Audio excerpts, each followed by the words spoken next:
I talk for a second? Excursion into Coaching.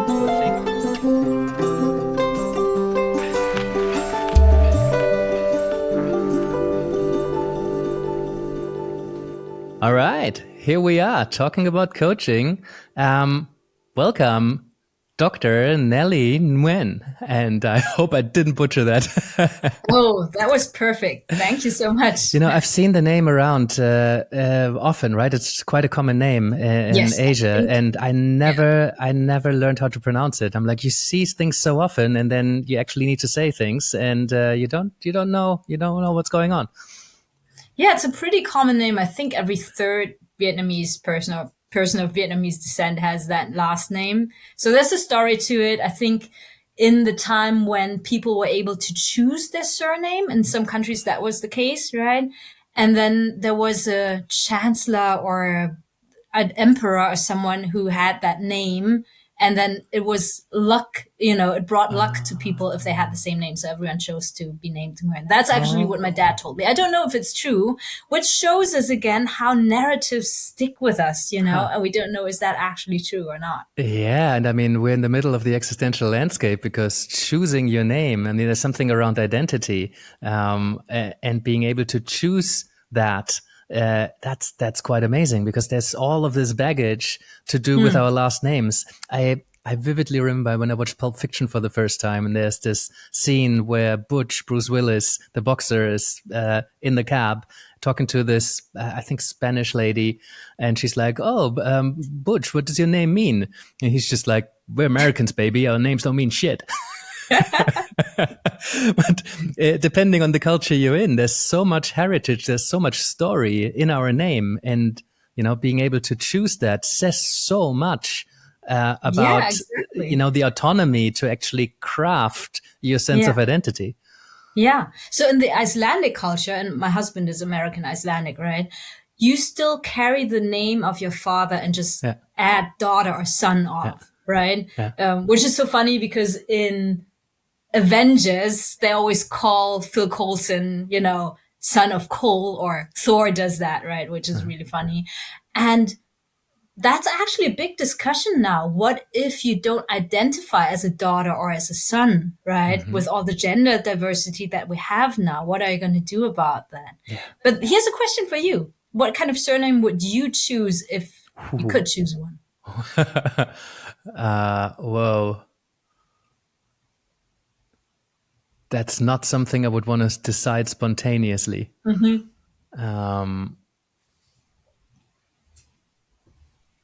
I'm firing in all sorts of different directions. The first thing that came up was cat. That's interesting. I think I like cats too much. That's cool. Most people don't admit that they're cat people, do they? I'm a cat person, but you meet so many dog lovers, and nothing against dogs, right? I like dogs as well, but I'm a total cat person. And you're one of the first people who are like open about, I'm a cat person. Well, they got character and they're a bit more complex, and they have a lot of autonomy. So, but quite independent. I married a dog lover, also called Nelly, by the way. The dog or the dog lover? She's the dog lover. No, the dog, no dog yet. I'm working hard on the cat foundation, but that's a different story.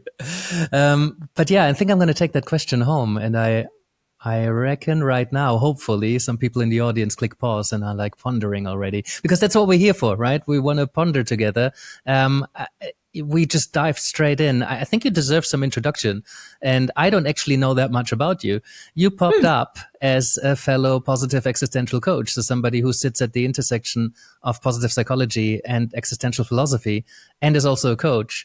And quite a few of the same people, it seems. And recently you worked with Professor Christian van Nieuwburg, for example. He did a project. Exactly. That was super cool. So I'm like, how did I not hear about Nelly yet? There seems to be so much. And then we had a brief chat and we're like, there's a lot there.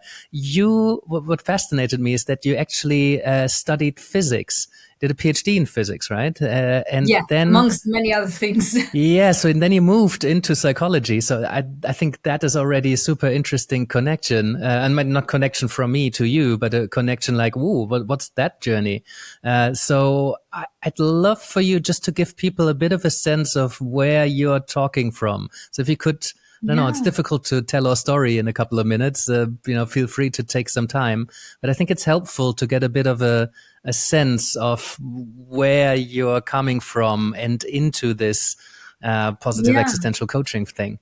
Yeah. Thank you so much for inviting me to tell my story. And to be honest, it's always really difficult for me to tell my story. First of all, because it's difficult for people to get all the different influences, and to get all the different paths that I went down. And also because I don't really like to talk about me all the time. I'm not a very self-centered person. I love to hear from other people. I think that's why we're both coaches, right? We like to listen to people and understand people and so on. But I'm going to try and feel free to edit out anything that is too long or too much.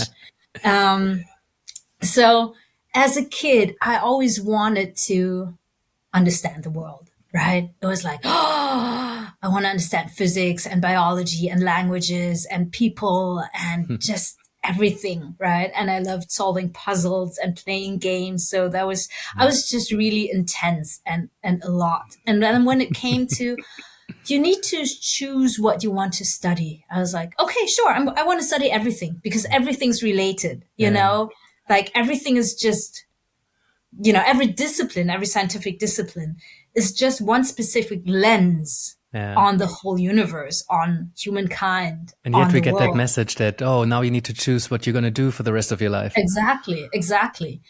And in that year when I graduated high school at my local university, they didn't allow you to study everything anymore. Before there was kind of one discipline where you could study a little bit of everything. And they were like, no, now you need to choose one discipline, right? And I've always been interested in psychology, philosophy, and so on, because I saw so much suffering in people where I thought, why do we all suffer so much? Do we need to suffer that much? Are there any questions to these answers? And I'm going to come out here in this podcast now, which is really difficult for me. So I'm gifted. I'm with Mensa. And if anyone had told me, Mensa is an organization for gifted people. It's an international organization. And if anyone had told me before that it's perfectly normal for a gifted teenager to go through all these existential questions and the existential anxiety, I would have felt relieved, I guess. But I didn't know back then, right? So I had a couple of other gifted friends and we talked about all these questions like, what's the meaning of life? What is art? Is art important? Is fundamental science important? Like, why do we even exist? Should we have a purpose? Why are we suffering? We asked ourselves all those questions. Can humans really understand each other? Do humans have to hurt one another, But how old were you at that time? Oh, like 15 to 17 or 14 to 17, wow, yeah. And my teachers actually were really, really cool. They gave me really, really good books to read. So they gave me the original books by Immanuel Kant, for example, to read. And I was 17, and I was like, oh yeah. And when I was, I think 12, my favorite book was Le Petit Prince, so The Little Prince by Antoine de Saint-Exupéry, which is already, a book on existential questions. And I was just like, I want to study something that helps me answer those questions, right? But then my parents were very sensible people who said, no, you can't study psychology or philosophy. What are you going to do with that? Huh? I was like, I don't know. I just want to study it. And they were like, no, you need to do something sensible. You need to study. You need to go to med school or become an engineer or something, right? And so I just went to my university and just asked professors, could I sit in your class and see if I like it? And they were like, sure, feel free, And I those chose were the to days. study. Yeah, exactly. I chose to then study sports science. And you're going to be like, huh? What has sports science got to do with existential questions? Actually, a lot, because a lot of who we are is mirrored in how we do sports. Oh, yeah. Because it's an art. It's like, why do I do the sport? What motivates me about the sport? What do I want to accomplish by doing that? Isn't this meaningless to do a sport? I mean, what kind of need does it meet, So a lot of, I'm so sorry, I need to answer the door. Can we pause? Yeah.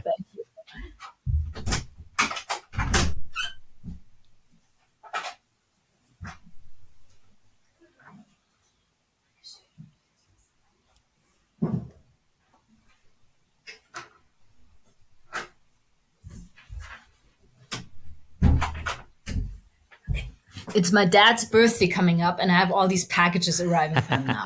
So sports answers a lot of what we actually want to ask ourselves. Like, how do I motivate myself? What kind of goal am I setting for myself? Where do I feel limited in who I am? Who do I want to become? How do I play well with others? What do I think is fair? So a lot of things I answered in sports. And the good thing about sports science is it's not a discipline in itself. It's an object that you can look at through different lenses. And you can measure it very clearly, and it's very well defined. Exactly. You can look at it through the lens of sports psychology, medicine, sociology, history. So I kind of chose something where I could learn methodology and epistemology, just, an object that is easy to study somehow. And of course, there was a practical part. So what was the sensible part of it that convinced your parents that this was a good idea? I think they just gave up on it. Yeah. Well, and then I had my diploma in sports science, and I was like, but I don't really want to work in sports science, Working in sports science itself doesn't answer any of those questions for me. So the then sensible thing that I did was to say to my parents, listen, I want to get another master's degree because I don't want to work in sports science. And I had already minored in astroparticle physics during my study as of sports gifted science. People do. Of course, exactly. So I studied to become a high school teacher. And wait a second. thought, Make the link from astrophysics to high school teaching. It was just, it made it easier for my parents to think of, she's going to use physics and sports science to become a teacher. Well, that's a respectable profession. You can become a teacher. Yeah, sure. You do that,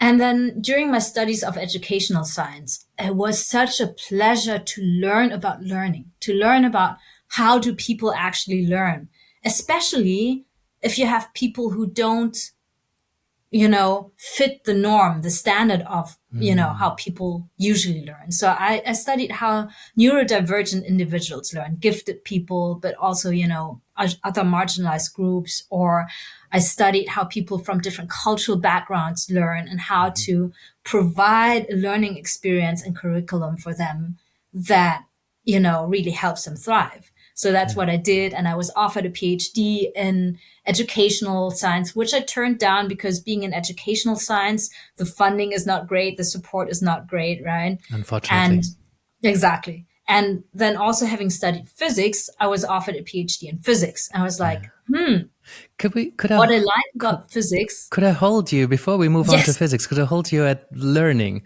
Because, I mean, there's a potentially huge topic. Just what came up to me. Do you know Josh Waitzkin? Josh Waitzkin was a chess prodigy a little while ago. He wrote a book called The Art of Learning. Yes. I've heard about that book. And given that it's, you talk about sports and the link to existential as well. He started out as a chess prodigy, but then because of the pressure of competing, his dad was managing him. The movie came out about him called Searching for Bobby Fischer. They were looking for the next Bobby Fischer in a time where they were still battling Russia, but on the chessboard. And so he became this hugely popular figure, and it was really difficult at age 15 or so to deal with all of this. So he got into Tai Chi first as a meditative practice, but then very quickly started the competing arm of Tai Chi, Tai Chi Chuan, push hands. Yeah. And I love that you mentioned that, because I also played chess, and I was also into martial arts, and I actually recommended that book to a client of mine who who is a black belt in Kung Fu, and who was a professional athlete and is now like an executive in his company. yeah. And we use sports metaphors a lot to Yeah. help him in his new role. So it's so funny that you should mention that book. It makes so much sense. I mean, because of all the bits that you already pointed to, and because Josh also works as a consultant with people very high, senior in corporate now, because the links he's made between chess, something very intellectual, and something very physical as martial arts, and then all of these pointers to what's happening in his life and how you can actually apply that philosophy of learning, how he would sit and reflect on a single moment in time for 6 months and see what you can learn from that, and kind of replaying it and analyzing it. And, then he would have all of these insights as he was just crossing the street. So I recommend it to a few clients as well, because he is someone who combined the physical and the intellectual with sports and all these links to how we navigate our life and our career. Exactly. Linking back to the sword that is on your door, right? So yes, all of these things, this earlier. Exactly. All of these things link back to, why do we do the things we're doing, and what's the learning in that for us? And, I think those questions are just so interesting to explore. Yeah. Can I just ask, I'm not sure if you've worked with any athletes, or if you build on any of the sports stuff, but I wished that all of these athletes had coaches with that kind of lens, because it seems like most athletes, even at the top level, they have performance coaches. There will be more coaches and a kind of you need to be kind of okay in your life and also to be able to do your best performance in sports. But I think there's even a book on existential sports psychology or something like that, athlete development and existential philosophy, something like that. It makes so much sense that exploring why you engage in the sport and how opens all of these doors. I have this vision of someday I'll find somebody to organize it all, but I would really like to take people into the mountains skiing, snowboarding, because you can see who they are by how they operate. If you are doing something that has an element of danger and physical harm, there's a risk, then you just show up very authentically, because at speed, you don't think about most of your kind of filters are deactivated, because you're so focused on just getting down the mountain in one piece, that you can then reflect in a lift on what was happening there. And you can start reflecting on, teams in mountains. I mean, you can see the dysfunctions immediately. I always loved how sports particularly have that physicality that just shows a lot of unfiltered character. Yeah. I love what you're saying there. And actually, that was 3 questions in one, right? So first of all, in sports science itself, yes, people have performance coaches, but do they engage with a mindset coach, And I think they rarely do, or maybe nowadays it's better. When, back then when I studied sports science, it wasn't very common. It was just sports scientists talking about that. And that was actually the topic of my thesis, to understand, why do people engage in high performance? Because of course it's physically, effortful. And why would you go through all that trouble and really say, I want to do the sports, and not just do it? Why do I want to excel in it? Right. So that was a very interesting topic. And what keeps you going after the first gold medal? Yeah. Well, and then the second question that you ask is, do we use that in coaching, and not sports coaching? Do we use that in executive coaching, in life coaching, to actually help people explore themes in their lives through sports? And I do that a lot when I use metaphors. And I've also tried to see, how does it work if I go out and do something with people and get them actively participating in something, which led me to try to go swimming with someone and coach while swimming, which didn't work out at all, because while you're swimming, you need to, you need to catch your breath and so on. But the idea, I think, is really, really cool to have some kind of experience, especially a non-verbal, non-cognitive experience, to really, really get into your body, to embody whatever it is that you're trying to find out, and then to debrief and have a conversation around that. I think that can be very, very powerful. That's why I love the snowboarding, skiing, because there's a quick run and then there's 10, 20 minutes in a lift. Yeah. Super cool intervals. Maybe I should do that with swimming, because that would get me back into the pool. I love swimming, and then just swim and then debrief while you're walking back to the other side of the pool. Yeah, could be surfing, right? You actually catch a wave and then you take a little break at the beach, depending on what kind of break it is. Yeah. But you could actually sit there, study the ocean a little bit. Surfing is such an amazing thing, because I'm not a big surfer. I would like to, but I'm too far off the ocean. And when I went surfing, I realized I need like a month or two somewhere where I go surfing every day just to build the muscle. Yeah. Because that was the most exhausting thing I've ever done. Especially getting out into the ocean again. I mean, the surfing part is fine, but the paddling out again against the waves. Wow. Yeah, it's very, very exhausting. But yeah, I talked about surfing with a lot of people, and there's so many different ways of approaching it. That's why I'm so drawn to snowboarding, because there isn't one way to do it right. There's just different ways, different styles. Some people sit there and study the ocean for hours, and then they know exactly how the break's coming in and which of the, it's a set of 3, and then there's another 2, and then there's 3. And, they study the currents, they get all the information, and others, they just kind of throw themselves into whatever it comes. Then there's really equipment nuts, and some people just kind of want to go and boogie board, whatever, but it says so much about who you are and why you're doing this. And it's so embodied. It just feels very true and authentic. And because there is no way to do it right. I mean, now it's an Olympic sport. So, there is a perception of what it means to do it right, which I felt it lost something when that happened. Yeah. But there was a big discussion on some of the sports, whether they should become an Olympic sport or not, and what it means, right? Do you Breakdancing, commercialize skating, it surfing. somehow and so on? And especially the arts like karate, judo, and so on. Do we want them to become Olympic? But actually, just talking about this tells me something about you, because you mentioned that you like the creative part of the conversation and not so much the mere analytical part of, okay, there's only one way to get things right, which shows me how you like to use creative, not just problem solving, but creativity to explore topics and to find answers that might not be straightforward. And I think that's why we're having so much fun in our conversation. Yeah, I think so too. I had a client the other day, a supervisee, who says, they when they play chess, they like to play, and it's really frustrating for some people because they're not really attached to the outcome, so they just want to have fun. And I could really resonate with that when I don't mind at all if anybody wants to take a move back. If I win or lose, I don't really care.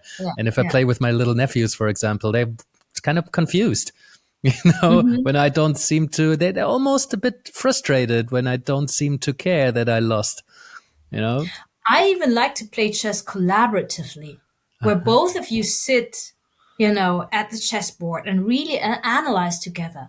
What is a beautiful move right now? What would be a good move right now? What's a tactical move? What's a strategical move?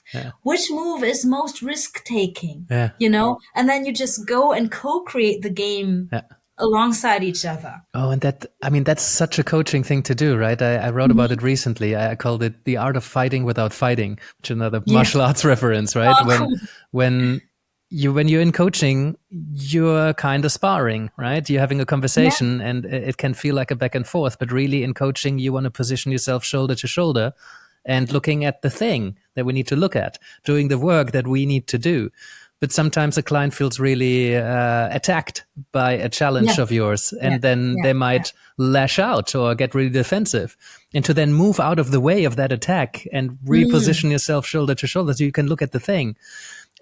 There's this beautiful moment I had with a friend where we were playing Jenga in a friend's garden.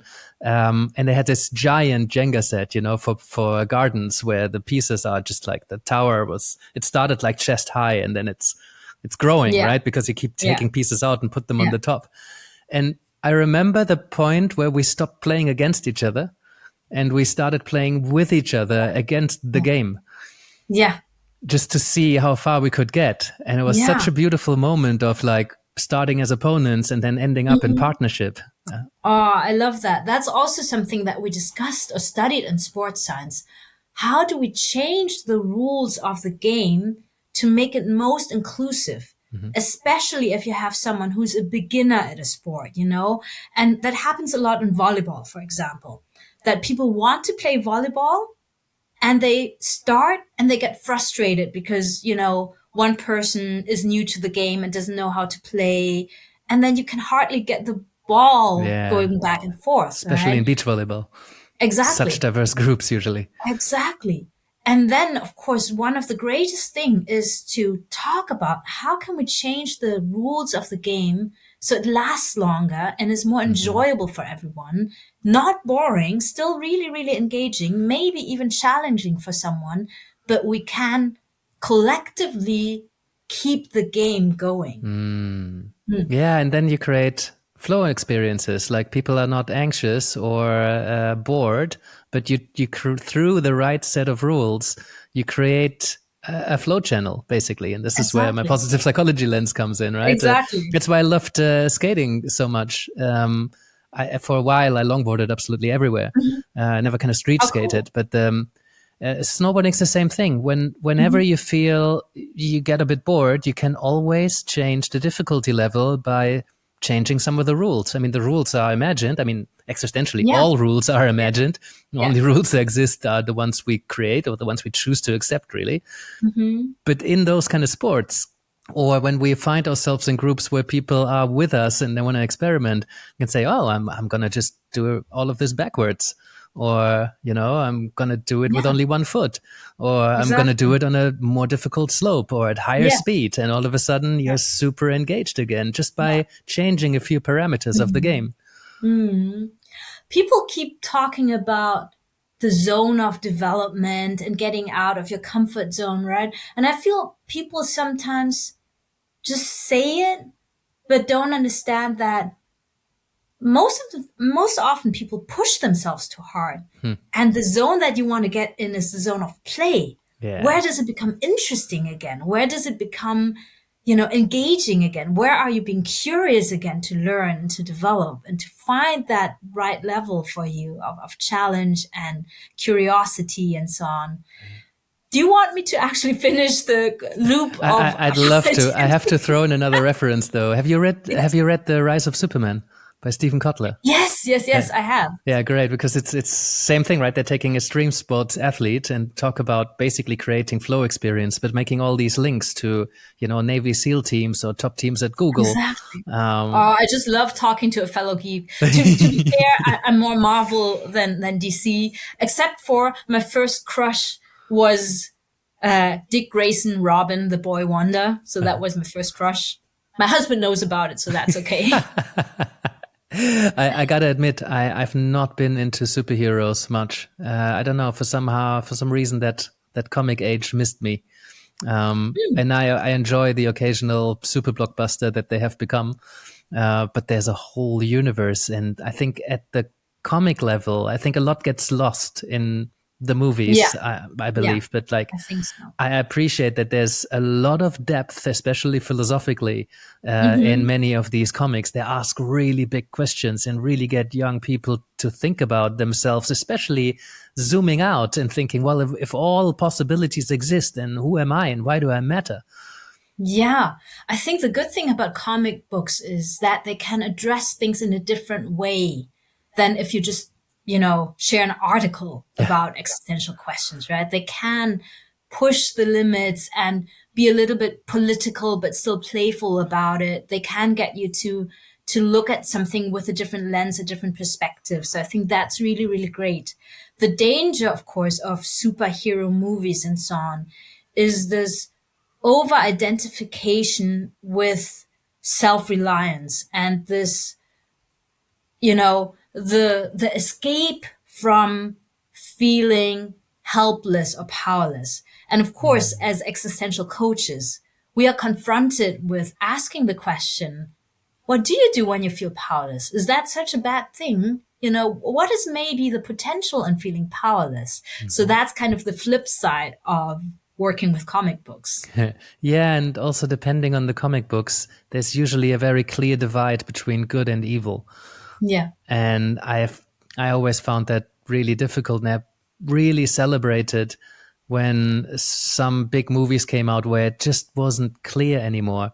One I remember really vividly was what that movie about, was it Niki Lauda? And there was just, there's these two race car drivers, and it could have been as a good guy and a bad guy, but they were just really different philosophically. Mm-hmm. And you couldn't really tell anymore who was the good and the bad guy. Yeah. And another one that I read, Ken Follett's Pillars of the Earth, when I was like 16 or something. And I remember that was the first time there was a scene there where the evil prince attempted to rape this girl. And I remember thinking, from his perspective, it was told all of a sudden, it switched to his perspective. And I'm like, oh my God, this makes sense. Yeah. And I remember closing the book, and I'm like, just having this moment of like, what? But it's so wrong. But reading, like having been catapulted into this guy's mind, that wasn't anything that he considered to be wrong in any way. And I'm like, I get that. But I also find myself like really disgusted by it. But at the same time, it makes sense. I'm like, whoa. And that happens more and more nowadays in popular culture, I realize. That it's no longer so clear what's good and bad, right and wrong. Which I think is good, because take, for example, A Song of Ice and Fire. So the books behind Game of Thrones, right? Some people just watch the series, but I actually read the books. And there you can really see that the behavior makes sense from the different characters' viewpoint, why they behave the way they do. And you can see the values behind them. You can really see how a conflict doesn't just arise because there's good and evil, but because everyone has needs, and that those needs are conflicting because of limited resources, or because of fear, or because we don't know how to meet our needs and all of these things, right? And I think it's really important that we have more stories. And I love coaching with stories as well, that we have more stories that show the complexity of human connection and of needs. And it's difficult if we have more and more movies or more and more shows that kind of depict this whole, there's a good and a bad, and there's a, beautiful and ugly, and, even children's books and children's movies. And I think we can treat people and, even, when we're engaging with our children, we want them to be able to learn how to navigate nuances. And we can't just say, they're too small to do that, we're just going to give them good and bad. No, we can still find a way to meet them where they're at their age and their capacity, and help them develop that muscle of understanding nuance and understanding difficult questions, and gaining more confidence that they have the capacity to reflect and ponder. And that doesn't mean that you have to come up with answers. It means you have the tools to reflect so that you don't feel overwhelmed by the question itself. Oh, yeah, absolutely. And I mean, so much of coaching is helping people navigate relationships, whether that's relationships with people or relationships with different concepts or, different philosophies. But, when I seem to have done that quite naturally. I'm not sure if there was a conscious choice at some point, but ever since I can remember, I wanted to create a bit of fairness, when people were too stuck on their viewpoint. I love to play devil's advocate, even if I'm not too attached to it. I'm just, you're too strong about your opinion and there's other opinions. I find myself bringing in the opinion that they are just absolutely demonizing right now. And I'm like, I can see that point, right? It's like that evil prince there. I can kind of see how maybe they don't think they're so evil, even though they do things that are disgusting. So I think when we look through a positive psychology lens at people and a humanistic lens, existentialism is a humanism, and essentially, there is an unconditional positive regard that's difficult to wrap your head around unless you are so inclined to look at different perspectives. And maybe there's a good link to bring it back to physics, because we have to study, like society kind of wants us to be this expert in this one thing. And I sometimes feel guilty as a parent of a toddler to like, oh, maybe I should just like get her really into DJing from an early on, or, maybe I should read more books. But I want her to have a diverse perspective. But as soon as I do that, by definition, she can no longer be the same kind of expert than the 2-year-old who has focused on one thing from early on all the time. Yeah. But then in order to navigate relationships, we need different perspectives. And that's, I think, something that I really appreciated about you, how you kind of read and studied very widely. Yeah, I think that's, do I dive into the parenting thing or do I continue with physics? No, I'm going to dive into the parenting thing. We can do both. We have time. I really think that we get too concerned with, will our children succeed in life if we teach them math and, and calculus and music and dance and sports early on. And I mean, we do know that through research that what kids need most is unconditional love, and that we believe in them and that we show them how to connect with themselves and with us, right? They need unconditional love and structure. So just to give them a structure where they can still breathe, but where they feel like, okay, I'm safe in the structure and I know what to expect, and everything else can come later, learning maths, learning sports and so on. Of course, that's important too. I don't want to say that it's not important, right? But just to really see how can I show up for my kid and be fully present and give them my full presence and give them unconditional love. Yeah, and this is so interesting through an existential lens, right? Because when we think there's freedom in unconditional love, there's structure in conditional love, right? If I do this, I'll be loved. And that's clear to me. And that's why a lot of the high achievers that I'm coaching, they're achieving incredibly, but it's because those conditions have been laid. I'm getting loved if I achieve, if I'm surpassing things academically.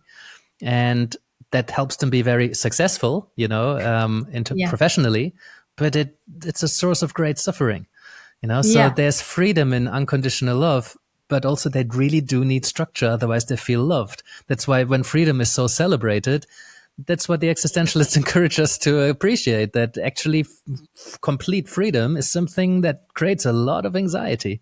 And getting the balance right can be really tricky. Yeah. And just for our audience, because I think it's worth mentioning here for parents, I really like the book by Shauna Shapiro and Chris White. It's called Mindful Discipline. And it's a positive psychology book that incorporates the study of mindfulness and compassionate study, right, for parents. And I love that, again, it's nuanced and it is really evidence-based. It doesn't give you a simple, just do that and everything will be good. And they're sharing from their own perspective, and they do share, we don't get it right either, and it's just a continuous practice. And I love that book. So just to give some kudos to other people here. Cool. Okay, back to physics. Back to physics, right? Because that was quite a shift again. Create that link again from sports teaching into physics. Yes. So again, I also studied physics, right, to become a teacher. And I don't know if I really wanted to become a teacher. I think yes. In some ways, I always wanted to teach. Why particle physics? No, astrophysics. Yeah, astroparticle physics. Astroparticle Exactly. physics. That's what I Why? did. What drew you to that in the first place? Well, as a 4-year-old, just as other 4-year-olds, I read,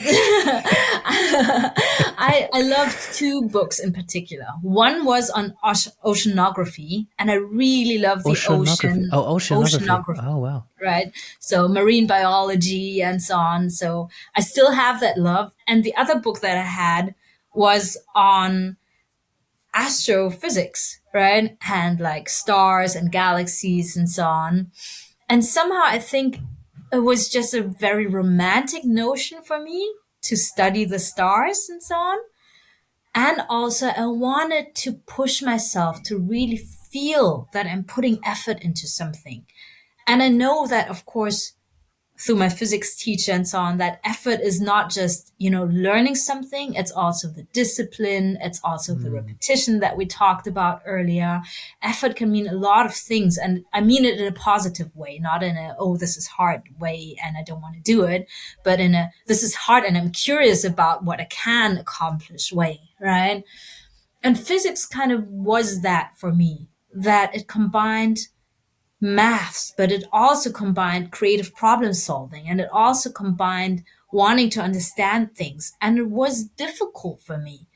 And for someone who's gifted and who thought that so many things were easy, I loved sports science and I loved physics because I experienced how something was difficult for me and how I could grow in embracing something that's difficult. And I really loved that. And I also loved my classmates because engineers and physicists, they kind of have this way of thinking of, oh, I want to find out more about this. I really want to understand this. I don't just want to have a quick solution to something. I'm more interested in understanding the thing. So this whole mindset was something that I really loved. Yeah. And then I was offered a PhD and a research position in astroparticle physics. And my professor was really, really like wonderful because he saw a strength in me that I hadn't realized. He saw the strength that with me studying many different disciplines, I was able to use the information in a complementary way and really see, okay, how can I use knowledge from different fields without having to be the expert to really contribute to the research, right? So he was amazing in finding that kind of position for me. And that is something that above all, I took with me from my PhD to see my strength lies not in becoming an expert in something.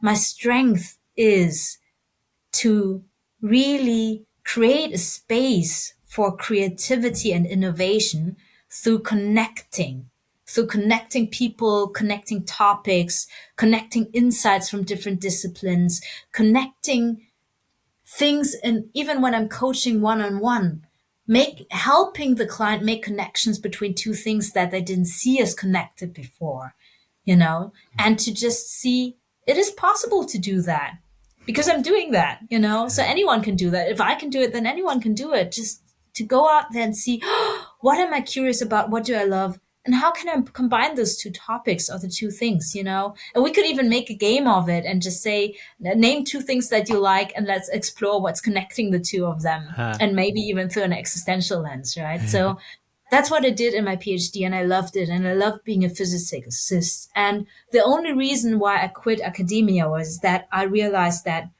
at the moment, the academic landscape is not about being Greek philosophers and just wandering around the campus and getting wiser and inviting people on the journey. It's a quite competitive field where you do have to be a specialist in a very particular topic.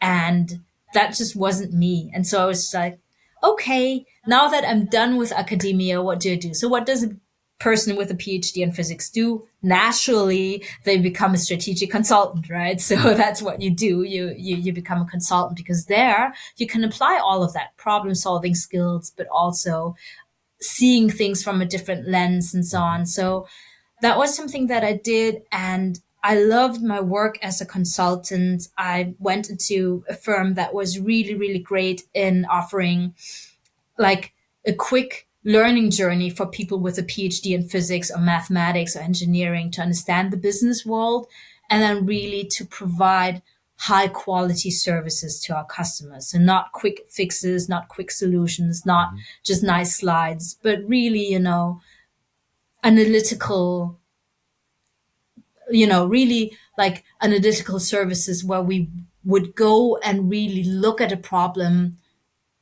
deeper and more profoundly and more nuanced, and then find really good solutions for people. So I love that.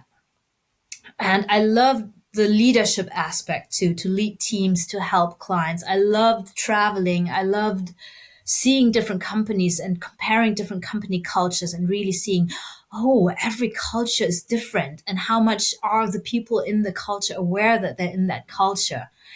Until I've reached a point where I was like, okay, I know that I can develop here when it comes to making more money and, being promoted to an even higher position. But I feel that my learning journey here, where I develop as a person whose objective is still to help other people learn as much as they can, where it was slowed down. And I had a really great boss, and he and the company kind of helped me by saying, hey, we'll finance your executive education, whatever you want to do, as long as it's, serving our company, do that. And I was like, okay, I want to learn coaching skills because I want to become a better leader, both for the teams that I'm leading and for the clients, right? So I did my coach training. What got you into coaching? I mean, the connection is kind of clear to me, but it might not be clear at all. Thank you so much. Well, in all the problem solving that I did, I noticed a flaw. And the flaw was you would give people a solution that you came up with, but they wouldn't be able to integrate it or own it or feel empowered that they were able to do something. It's just you doing the work for someone and kind of saying, look, I found this for you. You guys do what you want with it. And that wasn't very satisfying for me. I really wanted to find a way how to empower people. And as many or every coach in the world, actually, we have this view on people where we see everyone as beautiful, where we see everyone as resourceful, where we see that everyone has incredible potential, where even the uniqueness of a person is their greatest strength to contributing to our collective well-being. Yeah. And, right? And they might suck at their current job and get really bad feedback. Yeah. We know that they're probably in an environment where they can't get to their potential. They're probably really misplaced or made some decisions to get into some things that are, it's a strength overdone or, Exactly. There's something in the way. Exactly. So I really wanted to find a way how I could empower my teams because I just felt that's what I owed them to be a good leader, right?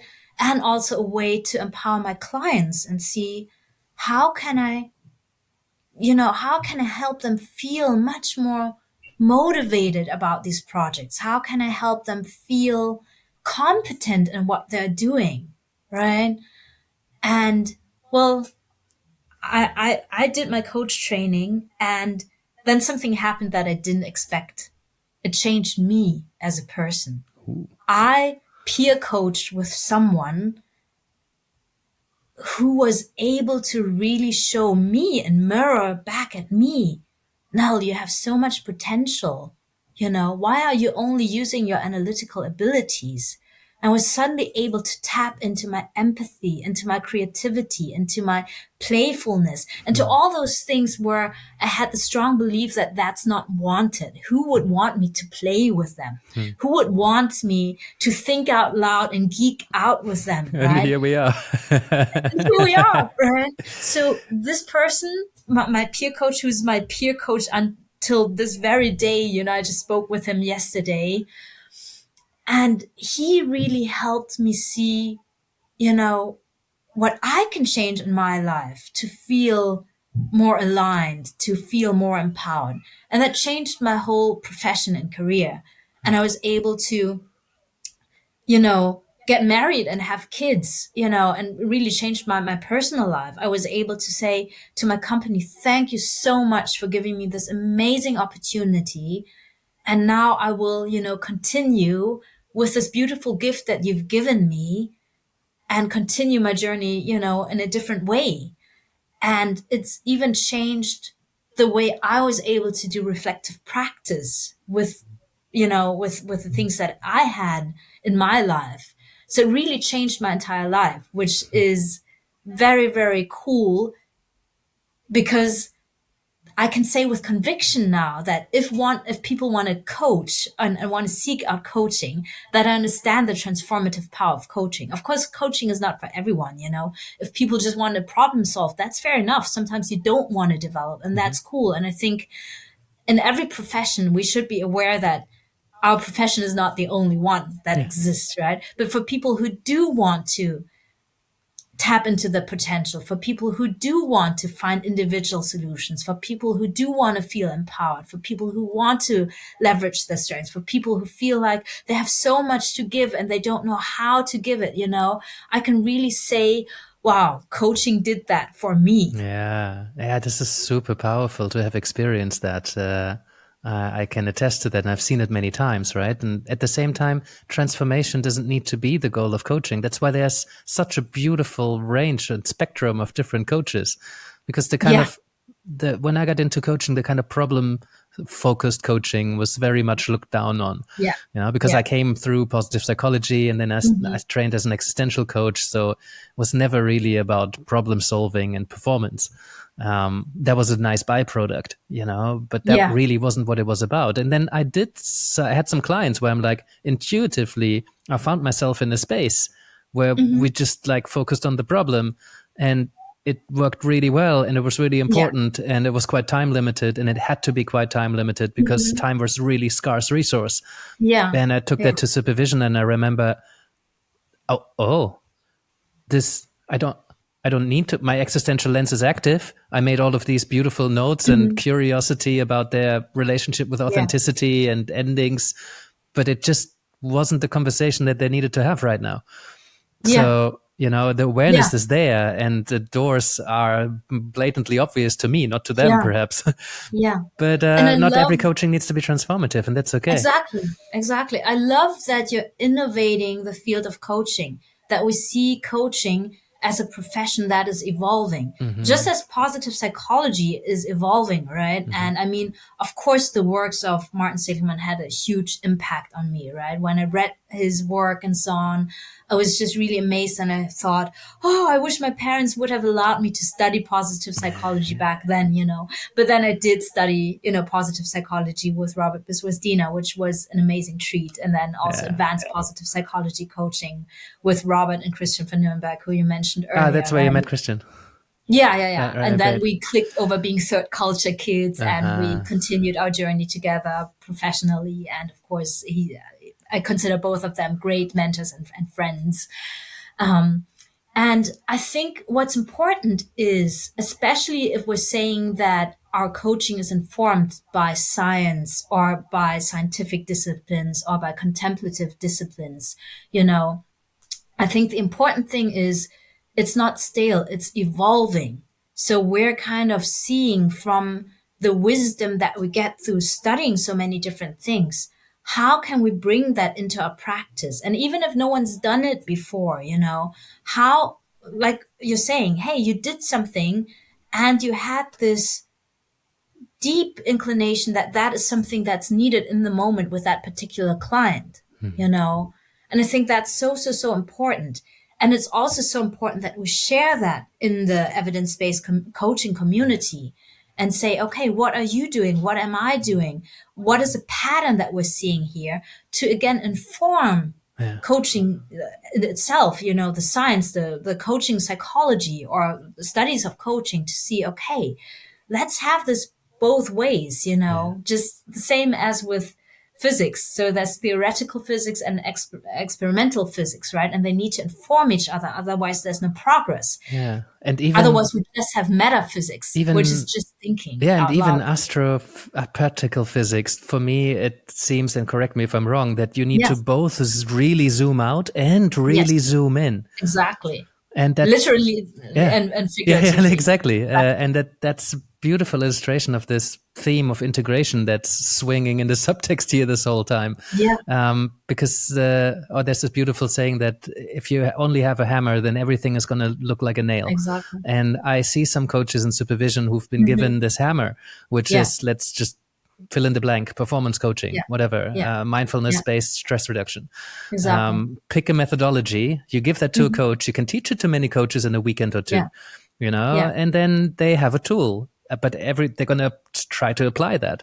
And so I used to judge that, not anymore, because if you pick your clients carefully, then of course it's a fantastic value and potentially even better than somebody who's got all of this spectrum of different methodologies. Because if you study all of the spectrum, by definition, you will have not spent as much time with that methodology as somebody else. And that person will really be an expert. And that's really, really valuable. But in order to be able to sit there with a client and think, oh, all of my hammer opportunities are flashing up, but actually that's not what the client needs right now. And I'm going to spend some time over here, or I'm just going to hold space and see what they're doing. Yeah. I think coaching by nature is an integrative, mature coaching, not coaching itself, but once we mature as a coach, it's inevitably integrative. I think we must be able to draw on so many different skill sets and different things that we have gathered in order to be able to coach effectively. There's so many aspects to what you just said, right? So first of all, I really like that you're being non-judgmental, because I think it's so important to respect our fellow coaches and to say, okay, some coaches do amazing solutions focused coaching, right? Some people do amazing embodiment coaching and so on and so forth. And if they know very well who the audience is, and they can cater to that audience, that's amazing, right? And me as a coach and as a coach trainer, I just really like to have the whole spectrum and to say, okay, so I offer a coach training program. It's ICF accredited, and it's called the Science to Skill Coach Training, where I can actually use all the different disciplines that I've learned: learning science, positive psychology, educational science, sports and performance science. And I just say to people, if you want to learn coaching skills, whether you want to become a full coach or whether you want to use that in leadership, I'm not going to offer you a simple hammer and a framework. With me, it's going to be a lot harder. I'm going to challenge you a lot. But what I'm going to do is I'm going to help you develop your own toolkit. So have a real toolkit so that you can choose in the moment what serves you best, and even co-create with a client in the moment a completely new tool, which is what I heard what you're doing with clients, right? And I also love that you're offering supervision to coaches so that they can understand what's actually my toolkit. Do I like my toolkit? Mm-hmm. And more importantly, who is this person who's using that tool? Because we can't just separate the tool and the person. We always need to look at the person as well, right? So I love how we get a chance to contribute to our professional field by offering just something that's complementing what's already out there. So I think me offering a coach training that says, hey, I'm not going to teach you one way of coaching. I'm going to teach you so many different ways of coaching, and you have to find who you are. That's complementing what we have out there. You offering coach training and supervision with this existential lens and saying, hey, okay, let's look at how everything comes back to those questions. That's complementing what we have out there, right? And I'm so curious about that always. I'm smiling a lot because a colleague of mine, you might know him, Itai Iftan, he asked me to design a coach training for his school.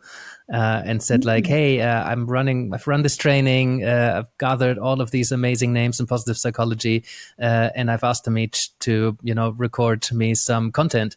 And then we piece it together with some exercises, really good course, very popular. He's like, I want you to do the same with coaching. And I'm like, ooh, I get to go out and talk to like all of my favorite Ooh. coaches and favorite trainers and say like, hey, do you want to do a module for me? So we got like an amazing lineup of people. But I was thinking the same thing, right? I don't want to tell people this is how you do coaching, because I don't think that exists. I mean, I think it's important that somebody gets, there's some basic skills, some foundational skills, like how do I listen well, right? How do I contract? How do I open a session, close a session? I mean, there's so many different ways, but there's some core skills that would be really helpful to learn. But then beyond that, you need to find your own style, right? In my very first coaching module, somebody told me, who you are is how you coach. And she got that. I asked her who that was from. She got it from somewhere else. Probably she got that from somewhere else. But I say it often. Who you are is how you practice, not just coach. But the kind of person you are, if you come from consulting or from teaching or from a particular cultural background, chances are, in order to be authentic as a coach, you need to coach in a way that maybe is a bit in tension with the ICF framework or the AC framework or the MCC framework, you know, and it's not the home for every coach. So same thing, right? It's like, okay, here's the foundation, some foundational skills, but then here's like 4 different approaches to coaching. And now let's guide you through what else you could get in touch with and how you could arrive at something that you could call your coaching. Because it's just not one thing. And because it's so relational, the practice, it's so much about the relationship that you have with the person in front of you. It's so important to show up authentic, because only then can you show up really confident, you know? And if you have that relationship right, for that, you need to find something that feels it's yours. And for some people, they're like, oh my God, solution focus. It's just resonate. Everything is just, that's so me, you know? And then they find their thing. That's great. But for most people, and especially for most coaches, well, they like a bit of this and a bit of that. I really resonated with the existential framework because it gave me something that helped me understand my relationship with myself and with the world and with other people. And it seemed to really capture the human condition. And everybody I talk to about this, they get it, because everybody who's in the world with other people will have had their run-ins with existential questions. So if you translate it from the complex, convoluted literature into everyday experience, then people just get it. And it's solid. It's grounded in philosophy, but it's flexible to allow for all of these other bits to be integrated. That's what I always loved about it. Yeah. And everybody needs to find their own integration. As a coach, I can tell how your energy shifted now that you're talking about this existential framework and combining it with positive psychology coaching, and how excited you're getting, you know, when you're talking about this. And I think that's amazing. Where did you, I mean, you chose positive existential coaching, existential positive psychology coaching. How did that integration come about for you? Yeah. So when I read the works of Martin Seligman back then, right? And, you know, all of those big names, Edina, Csikszentmihalyi, Carol Dweck, and so on, right? I noticed that this first wave of positive psychology that we're talking about was a lot about self-reliance, about resilience, about, you know, about strengths, about using your strengths and so on, right? And I'm going to disclose another thing right now. So I've been with Workaholics Anonymous for over 4 years or 5 years now, where I noticed, okay, it has its limitations. If you're just talking about, and also it combines, you know, it links back to our discussion on comic books. If you only depend on self-reliance, on I can solve any kind of problem, or I can achieve anything if I just put enough effort into it, you know, I think that's a misconception. And I'm not saying that these researchers said that were true. I think they did amazing research. I think what the public makes of it, you know, is sometimes a little bit skewed. And that makes it difficult, because then we have this whole mindset of, oh, okay, it's just about, coaching is just about setting goals and achieving them. Coaching is just about, you know, becoming better at what you're doing. And coaching is so much more than that. And So after and now we're coming back to the philosophers, right? So after reading Kant and Kierkegaard and Sartre and all these philosophers, and turning to physics because I was frustrated that philosophy didn't give me any answers. It just opened up more questions, I actually found a synthesis, not in Hegel, little joke for people who like philosophers. I found a synthesis actually in Zen Buddhism. So I've been practicing Zen Buddhism for, 15 years now. And I had the privilege and pleasure of sitting on stage with the late Thich Nhat Hanh, who is a Vietnamese or was a Vietnamese Zen master and who brought Buddhist psychology to the Western world in a very, very, integrative way, in a very inclusive way. And it was for me the link that I needed to practice well-being, not just from my mind that is so fast and can run faster than I'm speaking, right? But from a way that is just the practice, the dedication to the practice and the being. And I found that so many questions that I had, I could answer through that kind of framework. And then what I did was I met up with someone who meditated with me and who went to that retreat with me, who's a supervisor, by the way. And we continued having conversations together on a weekly basis, sometimes on a daily basis, and to just talk about all the things that we encountered in our daily lives and how that would look like if we looked deeper. And I used all the resources that I had, whether it was philosophy, whether it was science, whether it was psychology, but I also used this framework of Zen Buddhism to look at that. And I went on my own transformational journey through peer supervision with her for the last 12 years or so. And I wasn't even realizing that I did that until I had one client who was really interested in all those existential questions. And I coached him, right? And I coached him very intuitively. And at one point he asked me, Nell, what kind of coaching is it that you're doing? Just, if I want to refer you.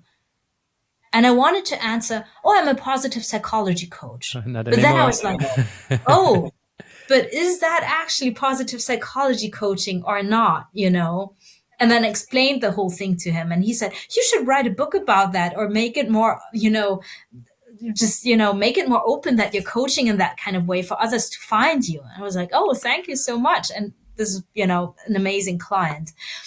And I was like, then maybe I should change that. And then I looked up Paul Wong's work on, on positive psychology 2.0 and the second wave positive psychology, which includes this whole notion of, suffering and existential questions are part of the equation of flourishing.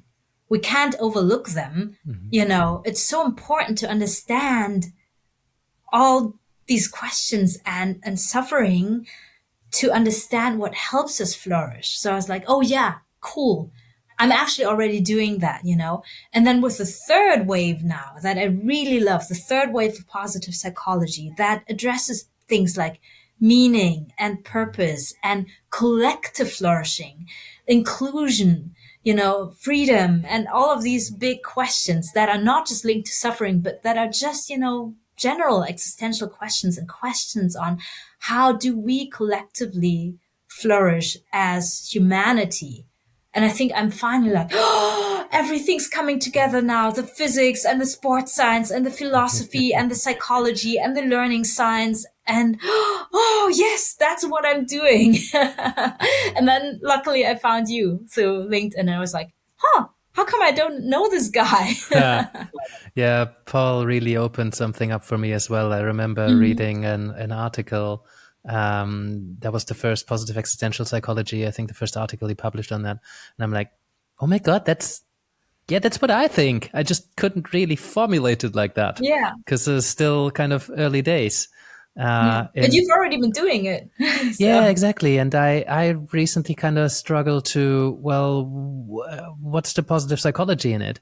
And it was really interesting to see Robert going through his kind of evolution of this, because he mhm. started, writing very early on positive psychology coaching, and it Yeah. was pretty well defined. We work with Yeah. strengths, we work with assessment, there's all these interventions. And now, 10 years later, he's like, well, Mhm. I don't do any of that anymore. I just, Yeah. positive psychology, it's a lens that informs my questions, what I'm curious about. Exactly. Yeah. And that's still very active for me. Hmm. And I really like this idea of having lenses, Hmm. because the positive psychology and the existential lens, they're pretty ingrained. They're so internalized. It's not like a systemic lens. I still take on my systemic glasses and put them on and see if there's some other questions that are now available to me that I couldn't see before. It's Mm. kind of internalizing a lot more. But like a solution focused lens, right? Occasionally I put that Hmm. on and I'm like, oh, then a scaling question comes out, and that's actually Hmm. really helpful. Or Hmm. cognitive behavioral lens, and then there's, oh, I noticed some Hmm. thinking errors now. I noticed some performance inhibiting or expanding thoughts. Yeah. This is really Yeah. helpful. Yeah. But those lenses, they are mine. They are, it's difficult to take them off. That's my lenses that I have on the work. And that's really helpful, I think, for coaches, especially when we're training. It's not that, oh, you need to now become an existential coach, but, we're about to launch, and probably have already when this comes out. And like, I've been running introduction to existential coaching courses for ages. And very few of those people become existential coaches and label themselves as such, Hmm. for a variety of reasons. But I've never seen a coach who couldn't appreciate the doors that you can now see, the what you're now able to listen to, what you now can connect, the bigger questions underneath the surface to what the presenting issue is. So I think it's so helpful to think of these things as lenses rather than something that needs to define you. That is so interesting. My first existential crisis that I had was about lenses. And I read Immanuel Kant and everything later. And it was when I read Descartes, I think. And I was like, I have an existential crisis because I want to be able to see without a lens. How can I accomplish that? Huh. Because I was like, we're always putting on a lens, and that clouds our vision from Yeah. Yeah. what is maybe reality. And I couldn't find an answer to that, and would drive me completely crazy. Again, the metaphysics, and Yeah. then the physics, the science, and understanding empirical sciences actually helped me understand, okay, maybe you can't look without a lens. Maybe you always have a lens, but at least have the awareness of the lens you're putting on Uh-huh. Oh, yeah. and what it can do for you, how that particular lens can serve you. Yeah. Because if we move away from metaphysics to physics and we say, okay, we just postulate something, it might not be true. We're just going to see how it's going to serve us. That's how we got light bulbs and cars and, and machines and computers, without putting on that lens of, let's just put on this empirical lens and we're just going to postulate something. We're going to have experiments and so on. We wouldn't be able to have that. So that kind of helped me calm my anxiety of, oh my gosh, I can't see without a lens, right? But right now, still in supervision, I'm trying to be there as lens free as I Uh-huh. can, or if I can't, to have all these different lenses and to look at them without attachment and really see which one serves the client the best right now. Yeah. Which one can I actually put on? And maybe there's a lens that I can't put on, and then, another colleague might. Yeah. But can I be very aware of all these different lenses? And I think it helps to study those different lenses, like you're saying, So if Yeah. we're looking at cognitive behavioral coaching, that's a particular lens, If we're looking at solutions focus, that's a particular lens. If we're looking at interoception, if we're looking at metacognition, those are different things that we can put on, but we can also take them off, hopefully, Yeah. and that's important. Yeah. Yeah. And, way, that's part of the essence of existentialism, is to, well, who are we without all of our labels or lenses, you know? And I sometimes I did this exercise of like just writing down, I am, fill in the blank, and then you fill in the blank as many times as you can, and just kind of bringing to awareness all of your different labels and all of your different lenses, right? And then one by one, just do a thought experiment and imagine yourself without that. You know, I've seen Ryan Nemich do that with strength. Find your character strengths. Imagine yourself without it. Sometimes easy. You know, I'm I don't know, wealthy, and if I'm no longer wealthy, I think most people could probably imagine that. Yeah. I am funny. Much more difficult to imagine. But if you move to a different cultural circle where people just don't get your humor, well, you could say that you're still funny, but nobody gets it. But like, if you don't get the response, like, that's something to imagine. I am a man or a woman. Well, that's the whole thing got opened up in the last good couple of years, and people have a lot more awareness that, you know, there's a ton of people that are no longer well defined within two sexes, you know, and that gender is a spectrum, you know, and some people question that, some people get really uncomfortable with that idea. But it's not unimaginable that, you know, maybe I lose that label. Yeah. So that's how we get closer to the existential experience of just being there. And I think that's what phenomenological inquiry and a phenomenological way of working is, really to learn to bracket everything that you think you know. And that's exactly those lenses. The art and skill of learning to not judge what you're hearing right now, for me, opened up massively things that I used to judge earlier. You know, when I got into coaching, I no longer judge it. And that was a process, right? But so we can suspend lenses, never fully, right? We're all human. And there's all these blind spots and all these lenses that we haven't yet recognized.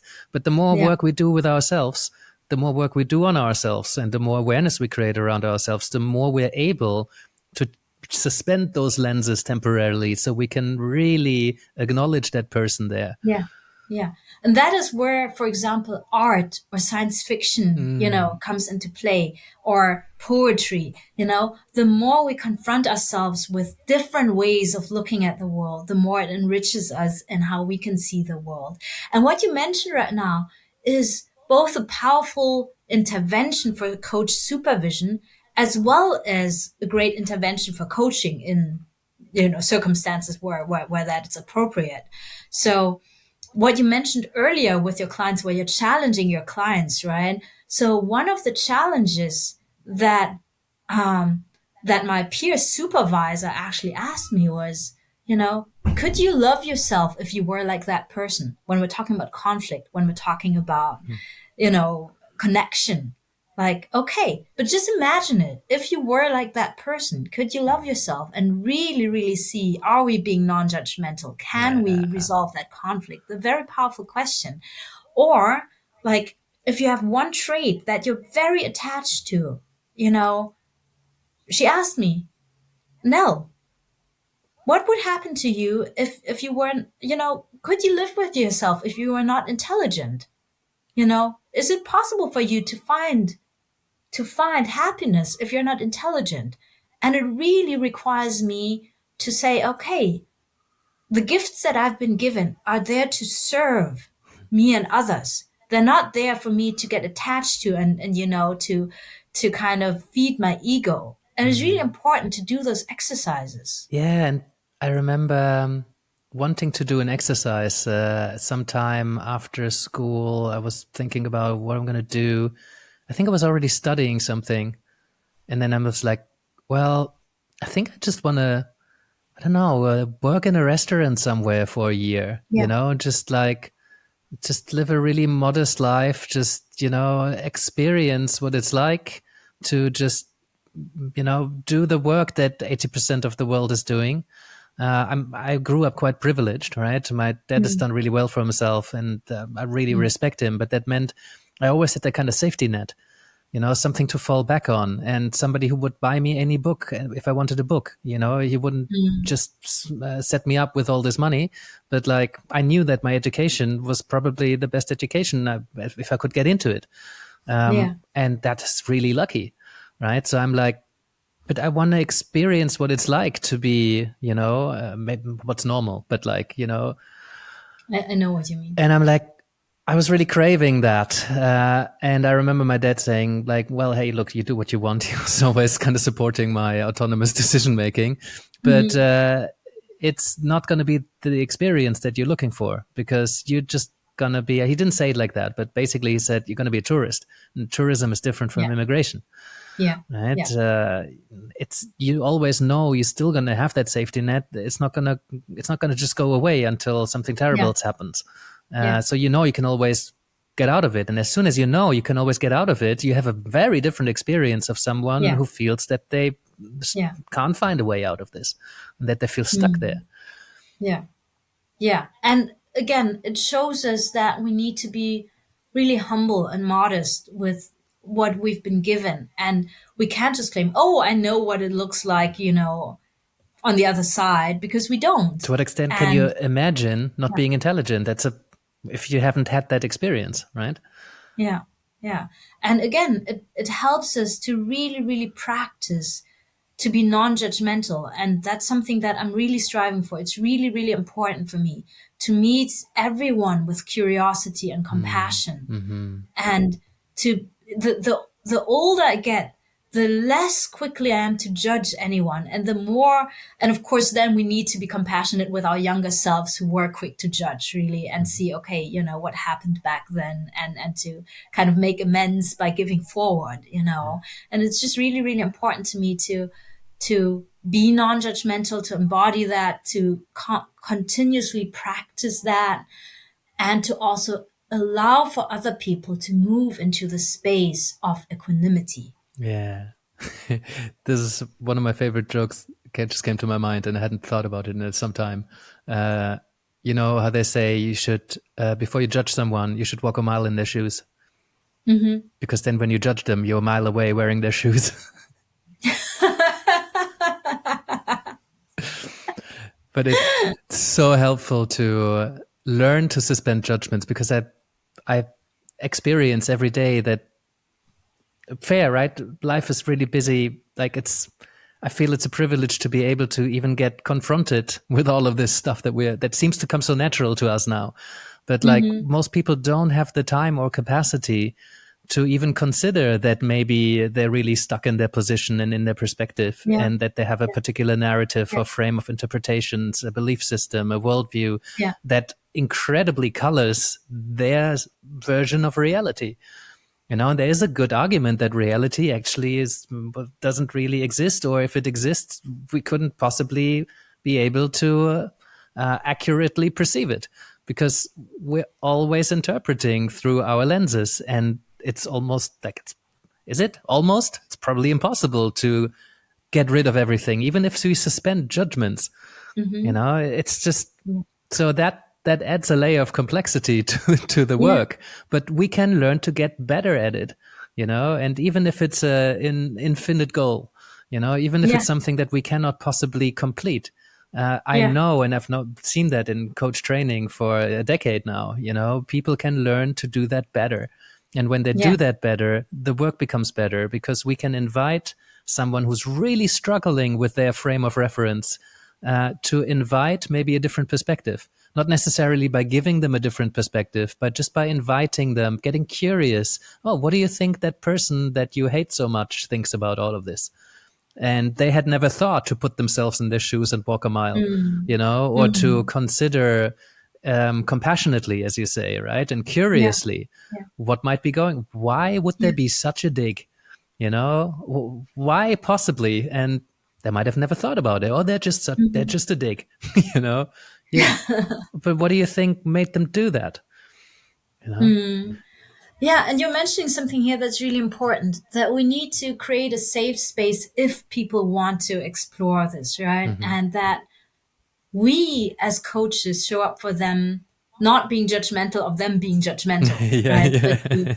To already create a space where they're allowed to be who they are, understanding their life circumstances and what led them to be the person they are, and to see them again as inherently resourceful, beautiful, and tapping into that. And then, if we get the permission to help them look at something differently. You know, we're not there to force it on them. We're just there to invite people to, to see something differently because it might help them. And if they believe so, if they put the trust in that, you know, then it's a wonderful thing that we can do for people. Yeah. Different energy again. Yeah. Yeah, I'm just sitting in that. And also there was another door that opened a moment ago. Where do we go from here? Good question. I just had this insight while we were talking that my existential anxiety back then, even though I didn't want to answer it with Camus because I don't like, that line of philosophy that much, I feel now, well, it was true, right? For me, to that, to just say yes to life, that it all comes down to that in existential philosophy, whether or not we're able to say yes fully to life and to ourselves. And somehow I'm wondering, does that show up in your existential coaching? That eventually it's about saying yes to life, and in particular, saying yes to the client. I mean, the client saying yes to who they are in their lives. Could you frame that a little bit wider? You mentioned that line of philosophy, and I think I know what you mean, but just for people who don't have the context. Oh, I really need you, right? You see how much I need you to invite the audience. Yes. So let's say you're doing existential coaching with a client, and you're saying, every challenge that they bring to the coaching session, or every contemplation, or anything that they're curious about learning with you in the conversation, do you think eventually it comes down to saying yes to their lives and embracing who they are? I think the easy answer is yes, but I don't want to claim that that's the only answer, right? Yeah, me either. So exactly. That it's such a liberating thing, right? When you read Camus, I remember reading the opening of L'étranger, of the stranger, and I think he's in like lying in bed with his girlfriend, and she says, "Oh, we should get married." And I think he says something like, "Yeah, well, I can see why not." Like that's exactly what every woman wants to hear when they ask about the question. But there's this feeling of nothing matters, right? And I know him and Sartre, they kind of argue about this quite a bit, and they're really different in terms of how passionately engage in life.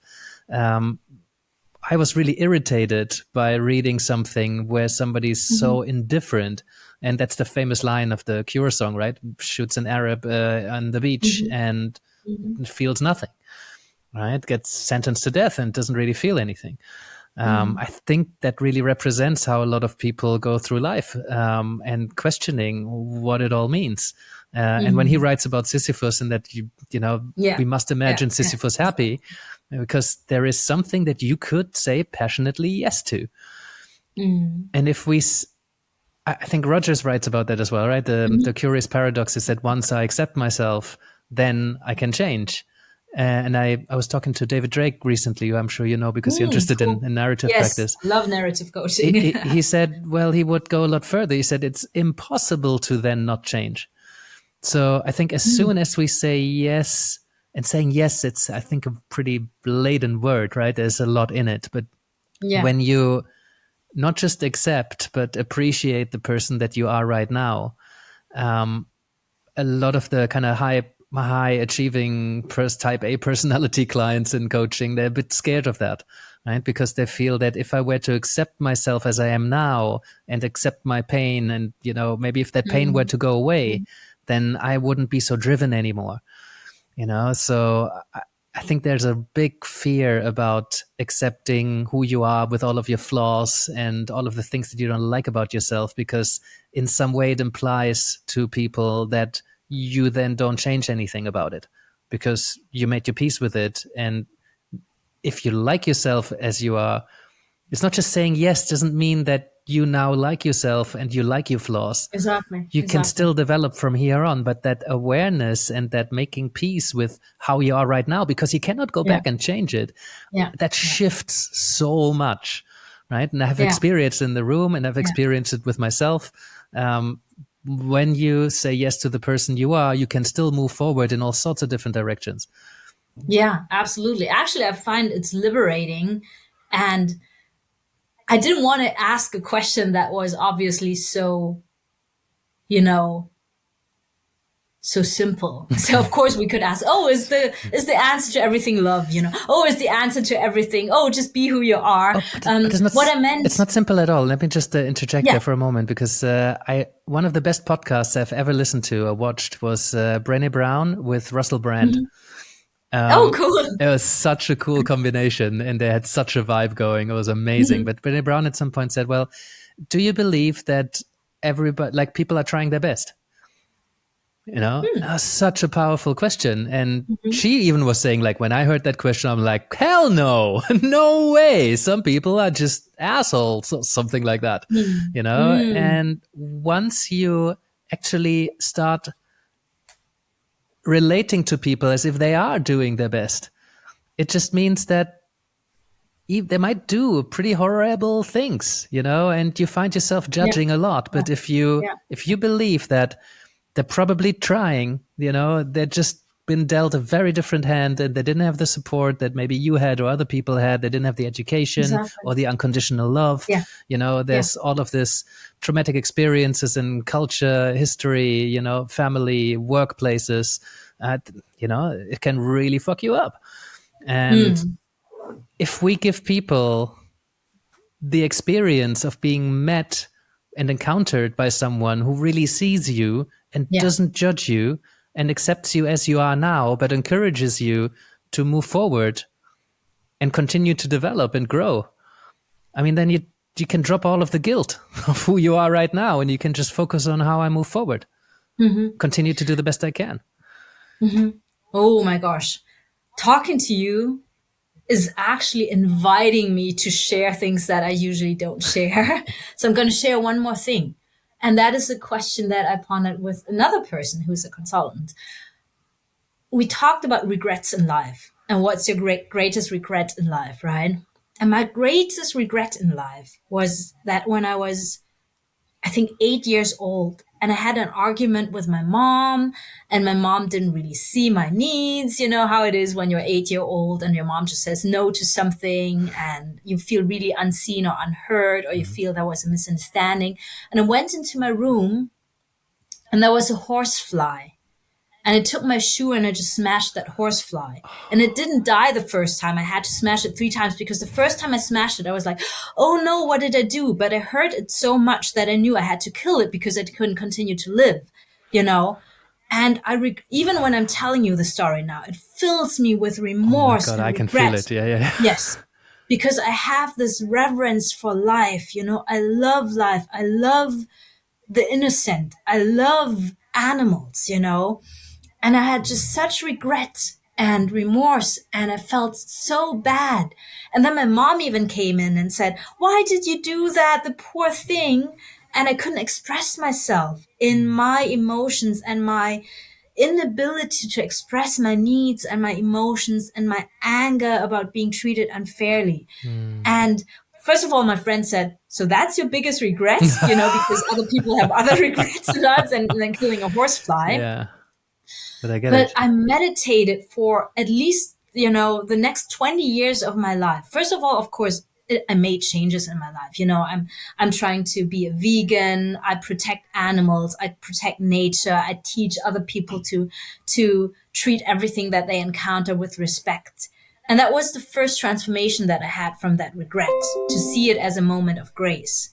But the second thing that I understood much, much later was that one of the gifts it gave me was that I needed to learn compassion with the 8-year-old self that I was back then. Can I have compassion with a little girl who didn't know how to regulate her emotions. And that broadened my perspective to be inclusive towards anyone who's having difficulties regulating their emotions. whether they're 8 or 80. Exactly. And understanding their needs and expressing their needs and not knowing what to do in a conflict. And that is something that I can give forward. I can, I can only like pray for that little horsefly and, really ask for forgiveness, but it will not bring it back to life.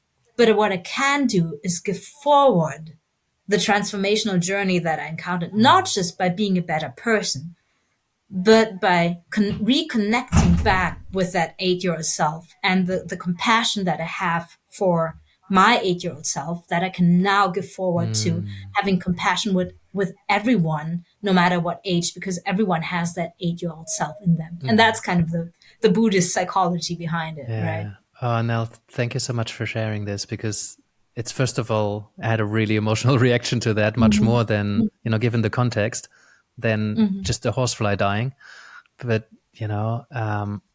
also because it's applicable to so many different situations that people go through, whatever they have regrets about. One of the most profound kind of frameworks or psychologies or, approaches I've came about in the last couple of years is internal family systems. Richard Schwartz's work. Because at the core, a lot of that is about meeting those parts of you, meeting those 8-year-old selves that are still alive, and meeting them with compassion, meeting them with curiosity, creating that dialogue. And existentialism is a philosophy of inner conflict. There's always paradox. There's always dilemma, right? There's always tension. Freud wrote about, we're always in tension and in conflict. The ego, superego. There's so many psychologies, so many philosophies acknowledge that there's this tension that we have because we are human beings and we cannot really be without it. But if we meet that kind of tension with compassion, with creativity, with curiosity, with all of those wonderful C's that Richard talks about, then we can have a dialogue between different conflicting wants and needs, and we can translate it into, some people talk about the inner team, for example, and that really relates to people who work in organizations. I'm like, oh yeah, there's Karen from accounting and she's just going on my nerves all the time. Or, there's the health and safety guy and it's just always in the way of having fun. Or, there's the janitor who like cleans everything up, but sometimes just, sticks his nose into things that it's not supposed to know. Or, the CEO takes, I don't know, whatever, but you start creating a dialogue and you start, it's amazing to me how you can actually talk to those parts, in a meditative state. And it's probably for some people more open than others, but amazing how some of the practitioners, have seen some demos, right? Some of them we had in our coaching lab, just asking like, hey, can you ask that part how old it is? And they immediately come up with an answer. They're like, I'm 8. I'm 8 and I just killed I just killed a fly and, so it's often for the first time you have that conversation. And I mean, you have a lot of access to your experience and memories and you meditate. So many people don't have access to those kind of techniques. They don't create stillness. They don't have time to become still and reflect. So I think it's just a wonderful way to make peace with parts of you that feel really uncomfortable. Yeah. What gets me most excited about what you just said is just observing you and the many different, again, frameworks and lenses that you can bring in, but that you're not attached to them, whether it's narrative coaching, whether it's, embodiment, whether it's, Freud, whether it's transaction analysis, there's so many frameworks in a team that we can use. But what I love about watching you talk about this is this love for the people and finding a framework that works for them, So that's something that gives me just goosebumps. I'm curious, where do you see, I mean, there's so much on the table now, right? I mean, you train coaches, I encourage people, it seems, to bring in more of these perspectives together. But like, Yeah. do you have some sort of mission, why, purpose thing? Is there a pathway? Is there a vision for, 10 years in the future, 50, 100 years in the future? Is there a path you're following, or are you still kind of playing and see what happens? I think what's important for me is not to have an ultimate plan, but to really engage in reflective practice along the way. So if we just use a very simple framework, I think in my life, it's always about doing something that I love doing. So being in flow or being in play or really feeling like I'm applying myself. And then always going back to reflective practice and seeing, does that still serve me and others? Or has it changed? And then to adapt, right? And to declutter what doesn't serve me and others. And I'm working with Professor Caroline Strauss from Essex Business School, and she's developed this model independent assessment. And, we use assessments in coaching, and a lot of assessments, even when they're evidence-based, are still working with models. And models are always just a snapshot of who you have in front of you at this particular moment, right? The wonderful thing about her assessment is it's just giving you a visualization of all of your important aspirations and how they're connected with one another. And as a coach, I love debriefing these because it shows so much that the coach is not, more knowledgeable than the client. Quite the contrary. The coach looks at it, and the debrief is really just asking questions. You would never go and say, oh, I know who you are, as the client. I know you, coachy. But this one is particularly wonderful in making and allowing the coach to work in that way, not to interpret the client, but to say, what do we see here? What is it called? It's called the Future Work Self Assessment. So futureworkself.com. And I helped by redesigning the report so that coaches can actually work with it. Oh, cool. And of course, the client themselves, they can also work with it. And some people have, and there's also a TED Talk about it, and some people have a very clear vision of where they want to be in the future and what it looks like exactly. And other people have more of a compass. They really know, I need to stay true to that compass. And I think I'm a compass person because for me, it's really, really important to stay open-minded. Whether I teach a little bit more, whether it's, teaching for other coaches or, maybe a university for applied sciences or something like that, or whether I discover something completely new and create a new way of helping people. I think what I will probably still be doing is helping people learn and flourish in whatever capacity. I think that will still be the case. And I think what will also be the case is that I will work with people who are hungry for learning and who are hungry for development. And what will also be the case is probably that I'm going to work with people who are geeks or creative or somehow different, or feel like, somehow the usual strategies don't work for them and they need to create a strategy that suits them so that they can thrive. So I think that will still be the case. Yeah. But apart from that, right now I'm writing a book with Christian. That's something that I'm looking forward to doing more, writing books. And also one of the reasons why I love engaging with you here is to find out how can we not just talk, because that's nice talking to you, right? But how can we create value for our audience and for people? Yeah. And how can that look like? Not just in this conversation, but beyond that conversation. That's why I love podcasting, because people have access to be sitting in on those kind of conversations. Even just now, right? I imagine somebody listening to this who just had this huge epiphany that, oh, I don't have to have a smart goal in my life. I don't need to know where I want to be in 5 or in 20 years. I don't need to be able to see what my house is going to look like or who's going to be around me or what my business is going to do. You know, my North Star can be, I want to help people who are hungry for learning grow and develop, or I want to be the best parent possible, you know, Yeah. or I want to, you know, invite more people to think so that the world can benefit from it. You know, whatever that kind of dedication and commitment to a value is, or, you know, a particular mindset, it doesn't not need to be clear, but yet I'm not sure if I sense that in you in some way. I certainly have that sometimes that, Mm-hmm. you know, we are societally expected to know what the vision is and to be able to see Mm-hmm. it and then work Mm-hmm. towards it.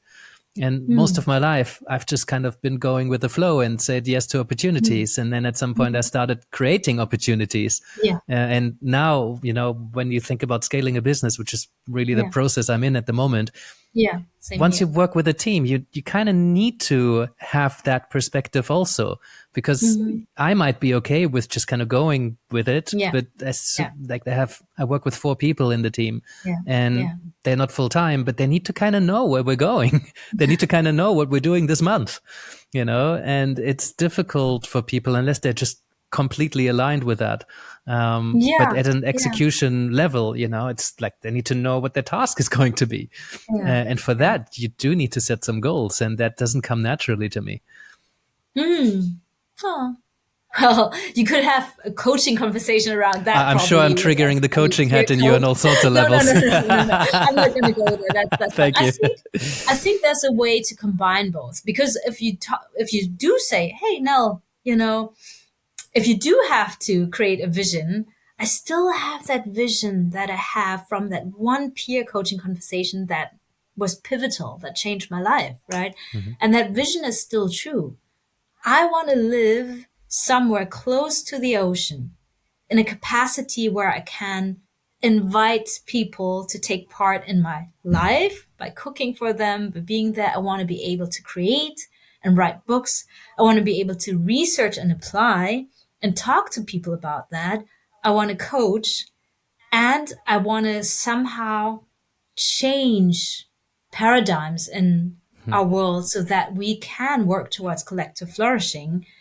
And whether that's through, you know, co-living and co-working and reinventing the way we interact and live together, you know, that might still be a little bit blurry. Yeah, but see, But I can see yeah, that, and I can exactly. I can smell it, and I can Yeah, hear it. You know, exactly. it's Yeah. an alive experience. Probably mine is different to yours, and as you say, Mhm. it's still a bit blurry. But I think this is so important, and I do that a lot in coaching, especially when people come to consultations. This Yeah. invitation to experience a future, as blurry as it might feel, as blurry as it might, as you might see it, the Yeah. clarity of how it Yeah. feels is often quite well defined. And I Hmm. think that's the most important part. It's Yeah. because it's going to look differently, obviously. Yeah. But Yeah. I really Yeah. like that when people say, "Oh yeah, I'm going to be in the, you know, somewhere near the beach." And then, do you wake up in the morning? Can you go to the window? What do you see? What do you smell? You know, Yeah. just Yeah. making that come alive is really creating a physical sensation that Yeah. can really guide people and bring this kind of clarity of what that North Star is. Yeah. And I love those immersive coaching techniques, right? I love coaching with collages. I love helping people write a story, you know, write a letter from the future self to the current self that's encouraging. Mm-hmm. I love those interventions a lot. What other, as we are on a kind of practical level, tangible level, in your coaching work, are there more such kind of techniques or interventions, exercises, anything that you really like working with in the coaching room? I love working with stories as well. So really, you know, any kind of story. So if I'm coaching someone who's actually a fellow geek, you know, to really say, okay, are you more Star Wars or Star Trek? I can work with both of that, you know, and really create a playful, imaginary world where we can explore things in a safe space. I love doing that. And or working with, you know, this kind of, I don't know if you like Sherlock Holmes, but he has this kind of space in his head, where he's organizing things. And I encourage people to organize things differently in their heads and to do that. But again, I'm much more interested in learning more and more and more ways how I can serve someone, or even co-creating with a client on the spot what serves them. So instead of just thinking, I have those tools, coaching with stories, coaching with metaphors, coaching with interoception, coaching with metacognition, coaching with solutions focus, coaching because I know something from positive psychology that informs my questions, coaching with collages or with music or with, movement. I really love the full spectrum. And here comes the physicist again who says, what is the full spectrum? Is there more to light than just the spectrum that we see? How can we study light in a different way that helps us understand what it is and share it with other people? Mm-hmm. Yeah. My mind got hung up on Star Trek for a moment. So are you Star Trek or Star Wars? I'm Star Trek. I appreciate Star Wars. But at some point I read this amazing article. I wish I could remember what it was called. Maybe somebody in the audience can send the link through, because at some point I looked for it and couldn't find it anymore. That just kind of put forward what all of these different species represented, and the capitalist Ferengi and the super animalistic Worf is which Klingons, of course. The humans, they're just crazy. I mean, they do things that are so irrational. And the Spock, the Vulcans are like super rational, but without the emotion.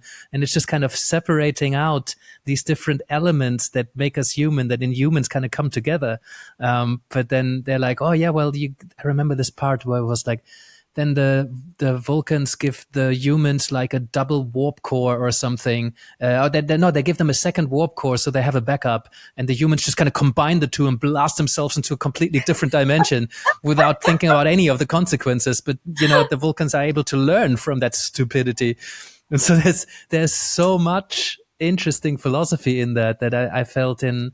Yes, Star Wars is a beautiful story of someone really connecting with their dark side, and there's in itself there's a lot of cool stuff in there, but it was always a lot more entertaining. I felt Star Trek was a lot more geeky and interesting for that matter. Yeah. So I'm actually writing a book. It's called Science Fiction Saved My Soul. And I'm talking about these different universes and how they influenced me and how I was able to become more resilient through stories, because there weren't enough resources in my environment that would help me with building resilience, right? So I turned to stories, and especially sci-fi. And I've realized that a lot of marginalized folks identify with different worlds, like Star Trek, like different sci-fi worlds, right? And even Star Trek is giving me a language of telling people I'm half Vulcan, half Betazoid, so that people understand, what makes me me. Because it's very difficult to say that, in our normal world without going to Star Trek. Yeah. And again, I didn't explain it to the audience, right? I don't know if you want to give it a try. Well, we talked earlier about suspending certain rules of the game in order to make it more interesting or find something new, find more engagement. And I think science fiction does that all the time. It suspends one of the rules of normal living that we know in our reality, and then see where that leads. And I think the good science fiction will stay coherent in that world, and not just what Hollywood often does. It's just like break the rules whenever they want to break the rules for entertainment. But actually it's coherent in itself. Just one thing at the very beginning is different, so everything developed very differently, and that is fascinating to me. And then also I recently a year ago probably now, I saw there was a new Star Trek show coming out, and I hadn't watched Star Trek in ages, and I don't have so much time to watch TV anymore. But I started watching this, And then they developed a mycelium network power core, like a way of transportation that's based on mushroom network. And the scientist who had invented it was called Dr. Paul Stamets, as in the mushroom researcher from the, Exactly. I also work at the intersection of psychedelics and coaching, which is super interesting with it. There's so many interesting geeky references in there. I just loved it. Exactly. Who would you be in the Star Trek universe? Ooh. Who would I be? As in like a species, or? Yeah, maybe. Or whatever piques your interest. I cannot be not human, right? Who do I connect with? I definitely connected a lot with Spock, and that I think points to me spending a lot of time in my head, and I had to actively connect with my emotional and my physical self. I'm still connecting with my body more and how I eat, and so I'm, in my coaching I've learned that. But my modus operandi is still Vulcan niche, and I always respected them for, the integrity that they've built. So that's what I kind of gravitate towards, but I also wouldn't want to be one. Which I guess said a lot about me. Yeah, well, that is exactly Spock's dilemma, right?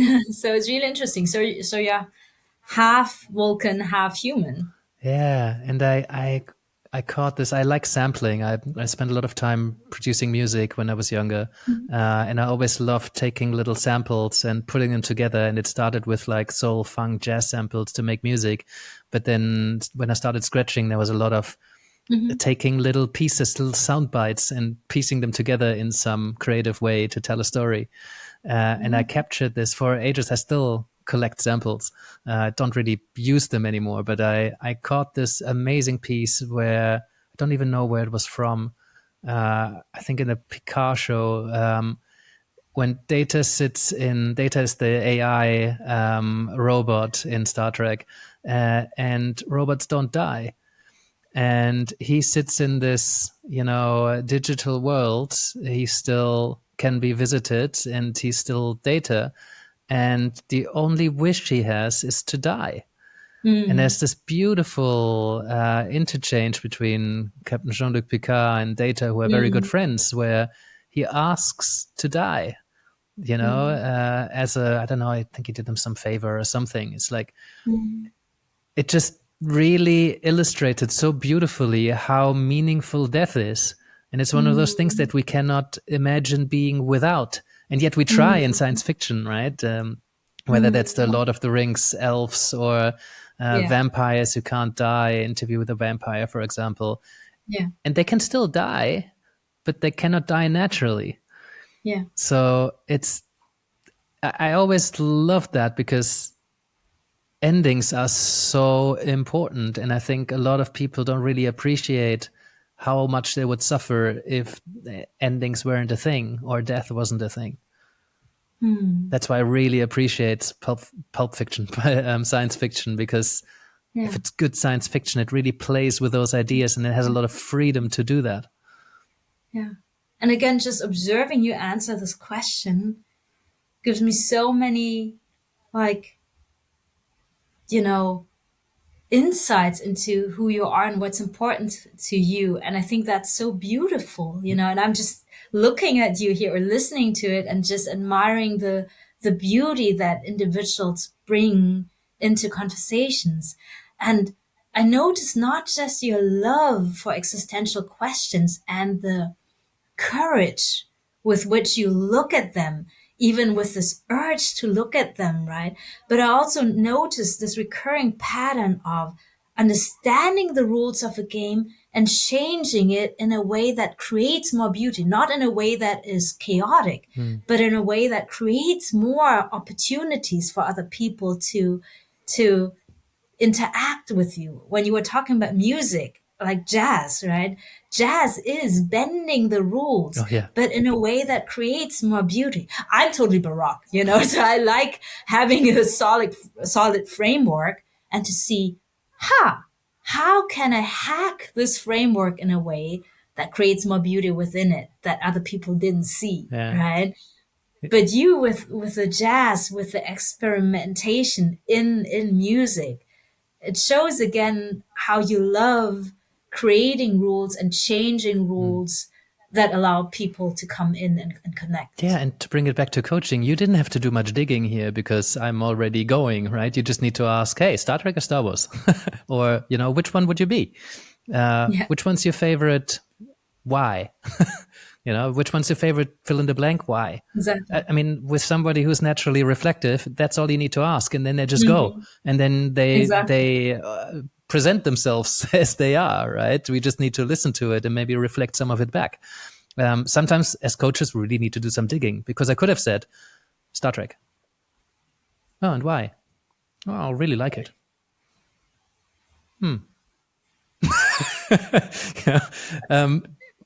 I think it kind of points probably that you like to work with people who are hungry, but do you even have those clients anymore where you really kind of, one of my supervisees called it, it's like pulling teeth.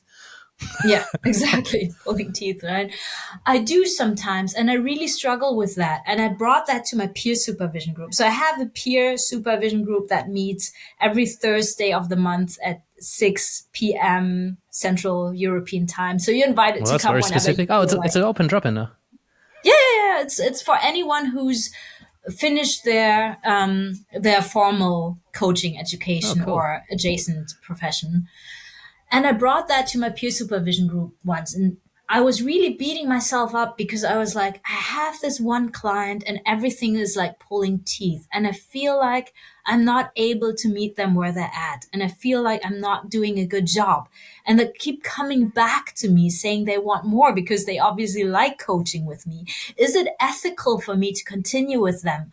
Or should I refer them to a different coach, right? And I really discussed this question.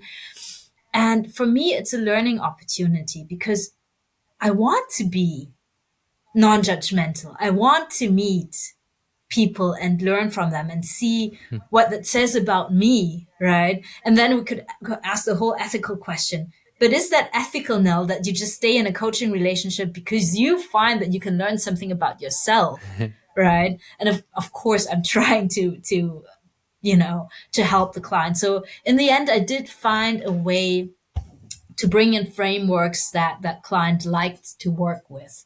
And that client was younger and was not very creative, didn't ask themselves those kinds of questions, right? But it really tells me, okay, maybe I should do a little bit more of personal branding and really say, okay, these are the clients that I can probably serve the best, who will probably, really enjoy coaching with me. Yeah. What do you think about that? Yeah, and they're not going to be quiet, right? I think in the beginning, when we start out as coaches, we invite people, we don't charge, we do pro bono sessions, or we charge very little. Or when it's financed by a sponsor and the client in the actual room don't actually pays for it. So they may or may not be. There's a tendency that they're less committed to the work because, they're not investing their own money. I think in those kind of situations, it happens still quite a lot. I don't do an overwhelming amount of work in organizations. So, it's kind of limited. And the stuff that I do work, usually people really want this, depending on where the level is. I remember doing agency work where people in organizations that, democratizing coaching, right? So people at any position would have access to a few coaching sessions. Yeah. And there it happened quite a lot still. That like, I don't really know what to do. What do you think I should work on? That in itself is super interesting, right? So I think my go-to is just to reflect what you've done a couple of times, just to reflect my own experience of what just seems to be happening here. Really curious about that. Not jumping into rescue, which is natural kind of urge, but I quite enjoy awakening somebody's own motivation to engage in this. And when people start taking personal responsibility, I mean, that's very existential, right? But I just absolutely love that. What come up for me right now is at some point, Bill Murray, who I really like, said that there was a rumor that he would be candidating for presidency in the US. And somebody asked him about what his thing would be, and he's like, it would be something around taking personal responsibility, and not just expecting other people to take care of you and to guide you, to tell you what you need to do. When, it's comforting to follow someone else, because then when things go badly, it's not your fault because you were just following. But if things go well, you don't really own that because somebody else did that. So it both frees us from the burden and the weight of responsibility, but we're missing the wearing the responsibility as a badge of honor, taking responsibility. And that is still a super fascinating dynamic. And when somebody comes into the coaching room and they're expecting you to take the lead, I get super curious about that. And I think that's the existential lens at work. Absolutely. I think it is fascinating. And there are, of course, so many opportunities how to engage with that person, and really just giving them the space and saying, okay, it's your space and we can do whatever, and just giving them the opportunity to reflect in a safe space. I like the thing that we had about, okay, how can we meet this person without judgment? And how can we use one of those lenses that we talked about to really support them without feeling too attached to it? Because, if you're feeling too attached as a coach there, then you're like, okay, no, I need to do something to get them out of there. But you don't, you create, you hold space for them. And it's really important. And then we come back to the 8-year-old with a horsefly, right? So who do you have there in front of you? And, I had who can they become? Who do they want to become? I had a supervisee in a supervision group the other day, a coach who was saying, there was a beautiful lapsus, right? A Freudian slip, so to speak. And she said I would love to work on that client a little bit. I would love to work with that client a little bit longer. And it almost got passed over, right? But I'm like, it was the unconscious coming out, and because she wanted to shake them and do the right thing. But hey, I'm looking at the time, and I have a couple of questions that I like to ask all of my guests at the end. Sure. I say they're quick fire questions, but they're also quite complex questions. So we have 10 minutes, unless you have a little bit more time. I'm fine with anything. It's your format. Is it your format, or are we co-creating? I have no idea. We're definitely co-creating, but I did set the time. So if you have somewhere to go to, we can do it in 10 minutes. I'm happy to try to do it in 10 minutes. If again the conversation wanders to something and you think it's worth exploring, I'm happy to do that as well. Okay, cool. Let's see how quick we can get that. We have an intention for brevity and an openness to complexity. I like it. First one is relatively simple. What are some books or people? I know you could go into whole stories, but if you could just name a few books, people, I don't know, podcasts, concepts, like a few resources that you would point coaches to, with maybe just a very brief note of why that might be interesting to coaches. You say that's an easy question. That's a really difficult question. Not the best ones, just, out of your enormous pool of things that have influenced you as a coach. And maybe let's bring it back together as a positive existential positive psychology coach. What are some books or people that you would point people to? And you could just give us a list. But if you want to add a few notes, feel free. Okay. Well, of course, I need to recommend Robert Biswas-Diener and Christian van Nürnberg, because their work is outstanding in the evidence-based coaching community. Yeah. I know them personally, and I know that they walk the talk, and that they didn't just write something. They really wanted to study it while they're writing it, right?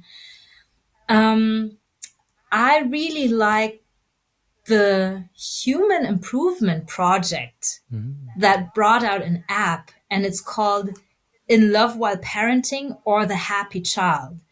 And while you might think, oh, it's an app for parents who are parenting together, or it's an app for people who want to, learn parenting, how we parent is how we do everything, isn't it? That's the Zen thing, right? How we do anything is how we do everything. Yeah, I exactly. love So that. how we parent shows a lot about how we interact with ourselves, with our environment, and so on.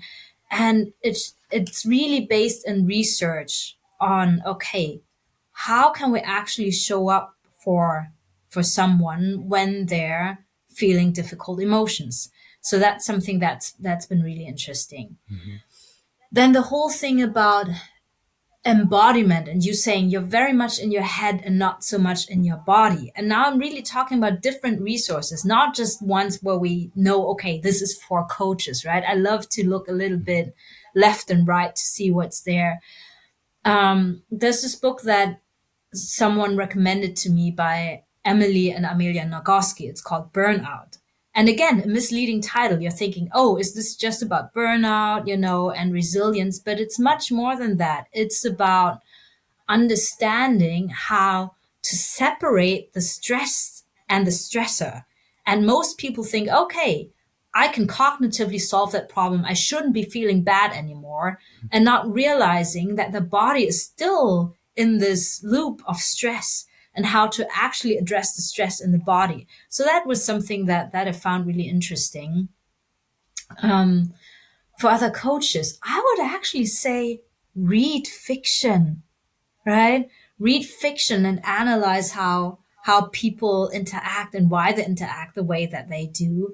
And interestingly enough, the Outlander series is one of the book series that actually depict intimacy the way that it should be, and is not like doing it the way that you see in movies nowadays, but to really understand how do people engage in a way that helps them get more intimate and get to know each other better.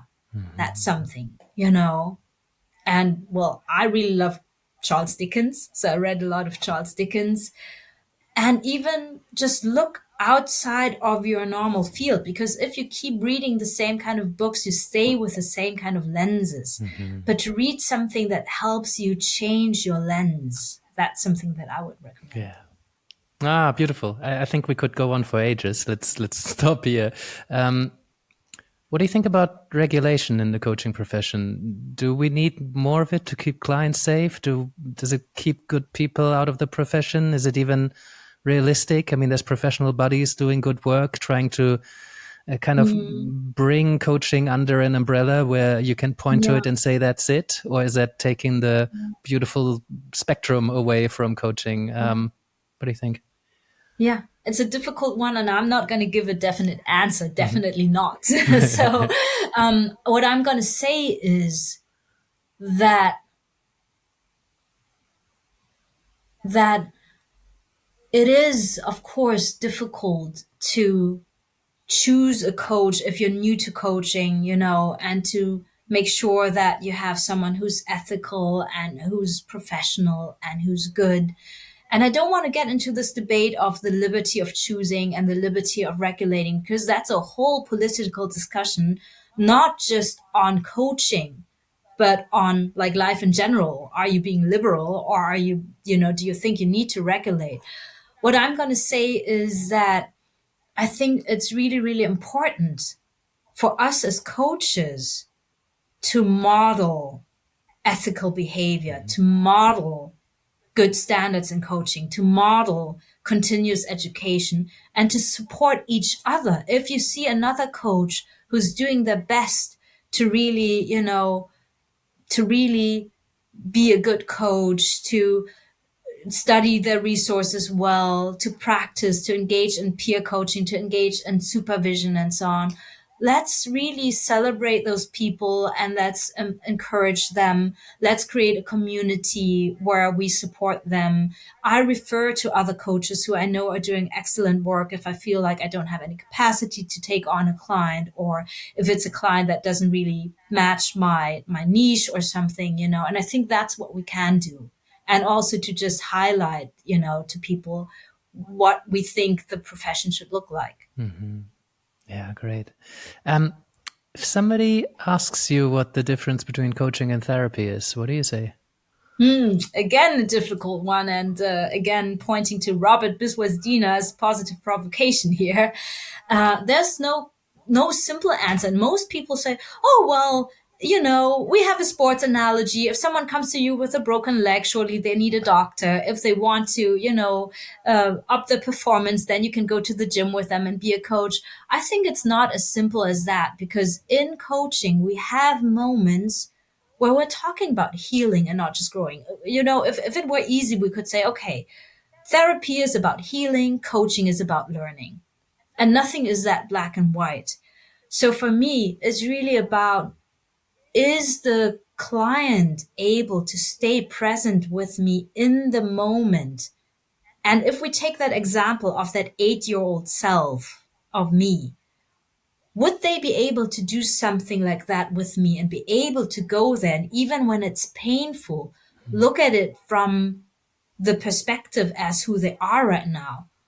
Or are they drawn into being completely sucked up in the narrative and not being able to get out of that? And of course, we have obvious cases when something is clinical, you refer to a therapist, right? But apart from that, have this tendency to say coaching is about learning and therapy is about healing. But in therapy, you'll have elements of learning, and in coaching, you'll have elements of healing. I'm really considering picking different questions for these, because I always want to respond, but this is kind of the interview part where I just want to, okay, let's just, ask a question, hear the answer, say thank you, next question. So I'm going to commit to that. Okay, we can take it offline later and speak about this. Yeah, I mean, I speak about this a lot, right? So I don't think I could actually add something for people listening to this. But then that's the beauty of dialogue, right? If we would start a conversation about that, I'm sure something would evolve in some way. Mm-hmm. I believe so. Anyway, I'll leave that for another space. Are there any notable trends you see in the coaching profession currently, or coming up?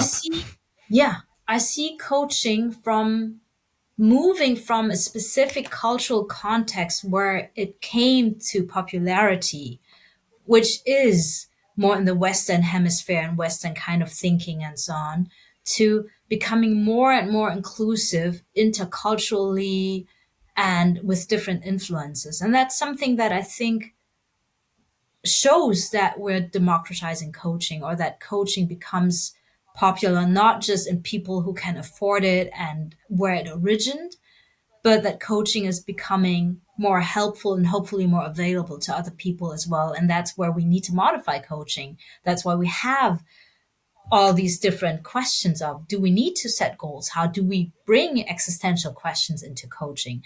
How does positive psychology evolve, and how does that reflect in coaching? Mm-hmm. Yeah.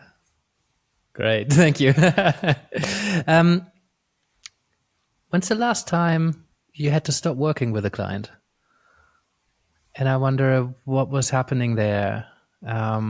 Maybe you haven't, but if there was a time when you're like, when you started coaching already and you're like, we need to stop this. I never had to, luckily. I never had any clinical cases or anything. I did sometimes refer people to therapy, but then they thought, okay, no, I have the capacity to do therapy and coaching. And we co-created what coaching can look like when they're seeking support elsewhere. So I always ask myself, can I stretch myself to still say, yes, I can provide coaching to this client because I'm curious and I want to be non-judgmental and I want to grow. So luckily, I've been blessed with not having to discontinue a coaching journey with anyone ever. What I do is, if someone asks for coaching and I feel like I can't take them on, that's something that I do, where I refer to other colleagues. Yeah, cool. Thank you. And lastly, and feel free to think about this, it may be a very easy question or maybe hard, who knows? But if you could take over the screen of any person or group of people, or you could, transport yourself into their heads, if you could have someone's undivided attention or the undivided attention of a whole group of people, including the whole world, what would you tell them? Oh, what would I tell them? Oh, such a fascinating question. I didn't know that that question would come up. I would just think, oh, what would you learn from them or something? That's a question that's interesting for me, right? Because do I have anything I want to tell them? That itself says so much about you. I love it. Exactly. No, I would really just ask them, how are you feeling right now? Yeah, that's what I would ask them. How are you feeling right now? And you would want to listen to the answer, right? Yeah. Cool. Mm. Cool. Last question is, where can people step into your sphere if people wanted to learn more from you or work with you? You mentioned your coach training. You mentioned the name of it, so I think people can find that. But where do people go to spend time with you or learn from you? Yeah. Yeah, thank you so much. Yes, so my coach training is called the Science to Skill Coach Training. You can find it on the ICF website where you can look for different educational programs and also directly on my website, which is called appliedlife.is. So it's really fascinating because I wanted to play with the applied life with applying yourself, but also applying science and all these different lenses and frameworks to life, right? That's why applied life is, because my husband's Icelandic, so I get the wonderful ending of .is, right? And people can send me an email. So Nell, Nell, at appliedlife.is. And people can also find me on LinkedIn. And just to be fair, I really like synchronous communication. I like it so much better than asynchronous communication, even though I see the value in it. So if people find me on LinkedIn, I would prefer if people just send me a message and say, hey, would you like to talk? That's something that I really like. I'm just curious about people in general. But otherwise, appliedlife.is and you'll find me there. Well, that really came through. So, Nell, I loved this as much, probably more than I had expected. I thought like this is going to be very cool, but just to kind of fire in all sorts of different directions and proper dialogue. I kind of look up a guest and at least I have like, I don't know, a number of questions that I could be going to if I wanted to. And this time I had absolutely nothing. So having such a energetic, passionate conversation about so many things and really see your coaching lens come to life. And, what you apply is very, very much there. And the questions you ask, how you respond, how you take things in, how you listen. I mean, I can only imagine how cool it is to be in a coaching room with you. And maybe we can invite you in the lab sometime. That would be really, really cool. Oh, yeah, that would be amazing. Thank you so, so much, Yannick, for this opportunity and for, creating a space where the community can meet and where we can exchange ideas. And thank you for thinking out loud with me and going to all those different places. And it just really warms my heart so much to be able to contribute and to be here with you. And I'd love to continue our conversations offline at some point if you like that too. And it's difficult for me to, and you know that right now, to have you interview me somehow and ask me questions and feeling like, oh, wow, I want to give you the stage as well. And I know you have the stage so many times, and you're doing so wonderfully on that stage. And still, it makes me more curious about you and your work and seeing how I can help you elevate your work. I'm sure we could have another couple of conversations and it would be just as fruitful. So I have no doubt that this is going to continue in some way. And if you're listening to this, you might be lucky enough to be a part of that. So, Nell, thank you so much. I stopped the recording here. I appreciate it. And see you around. Yeah, see you too.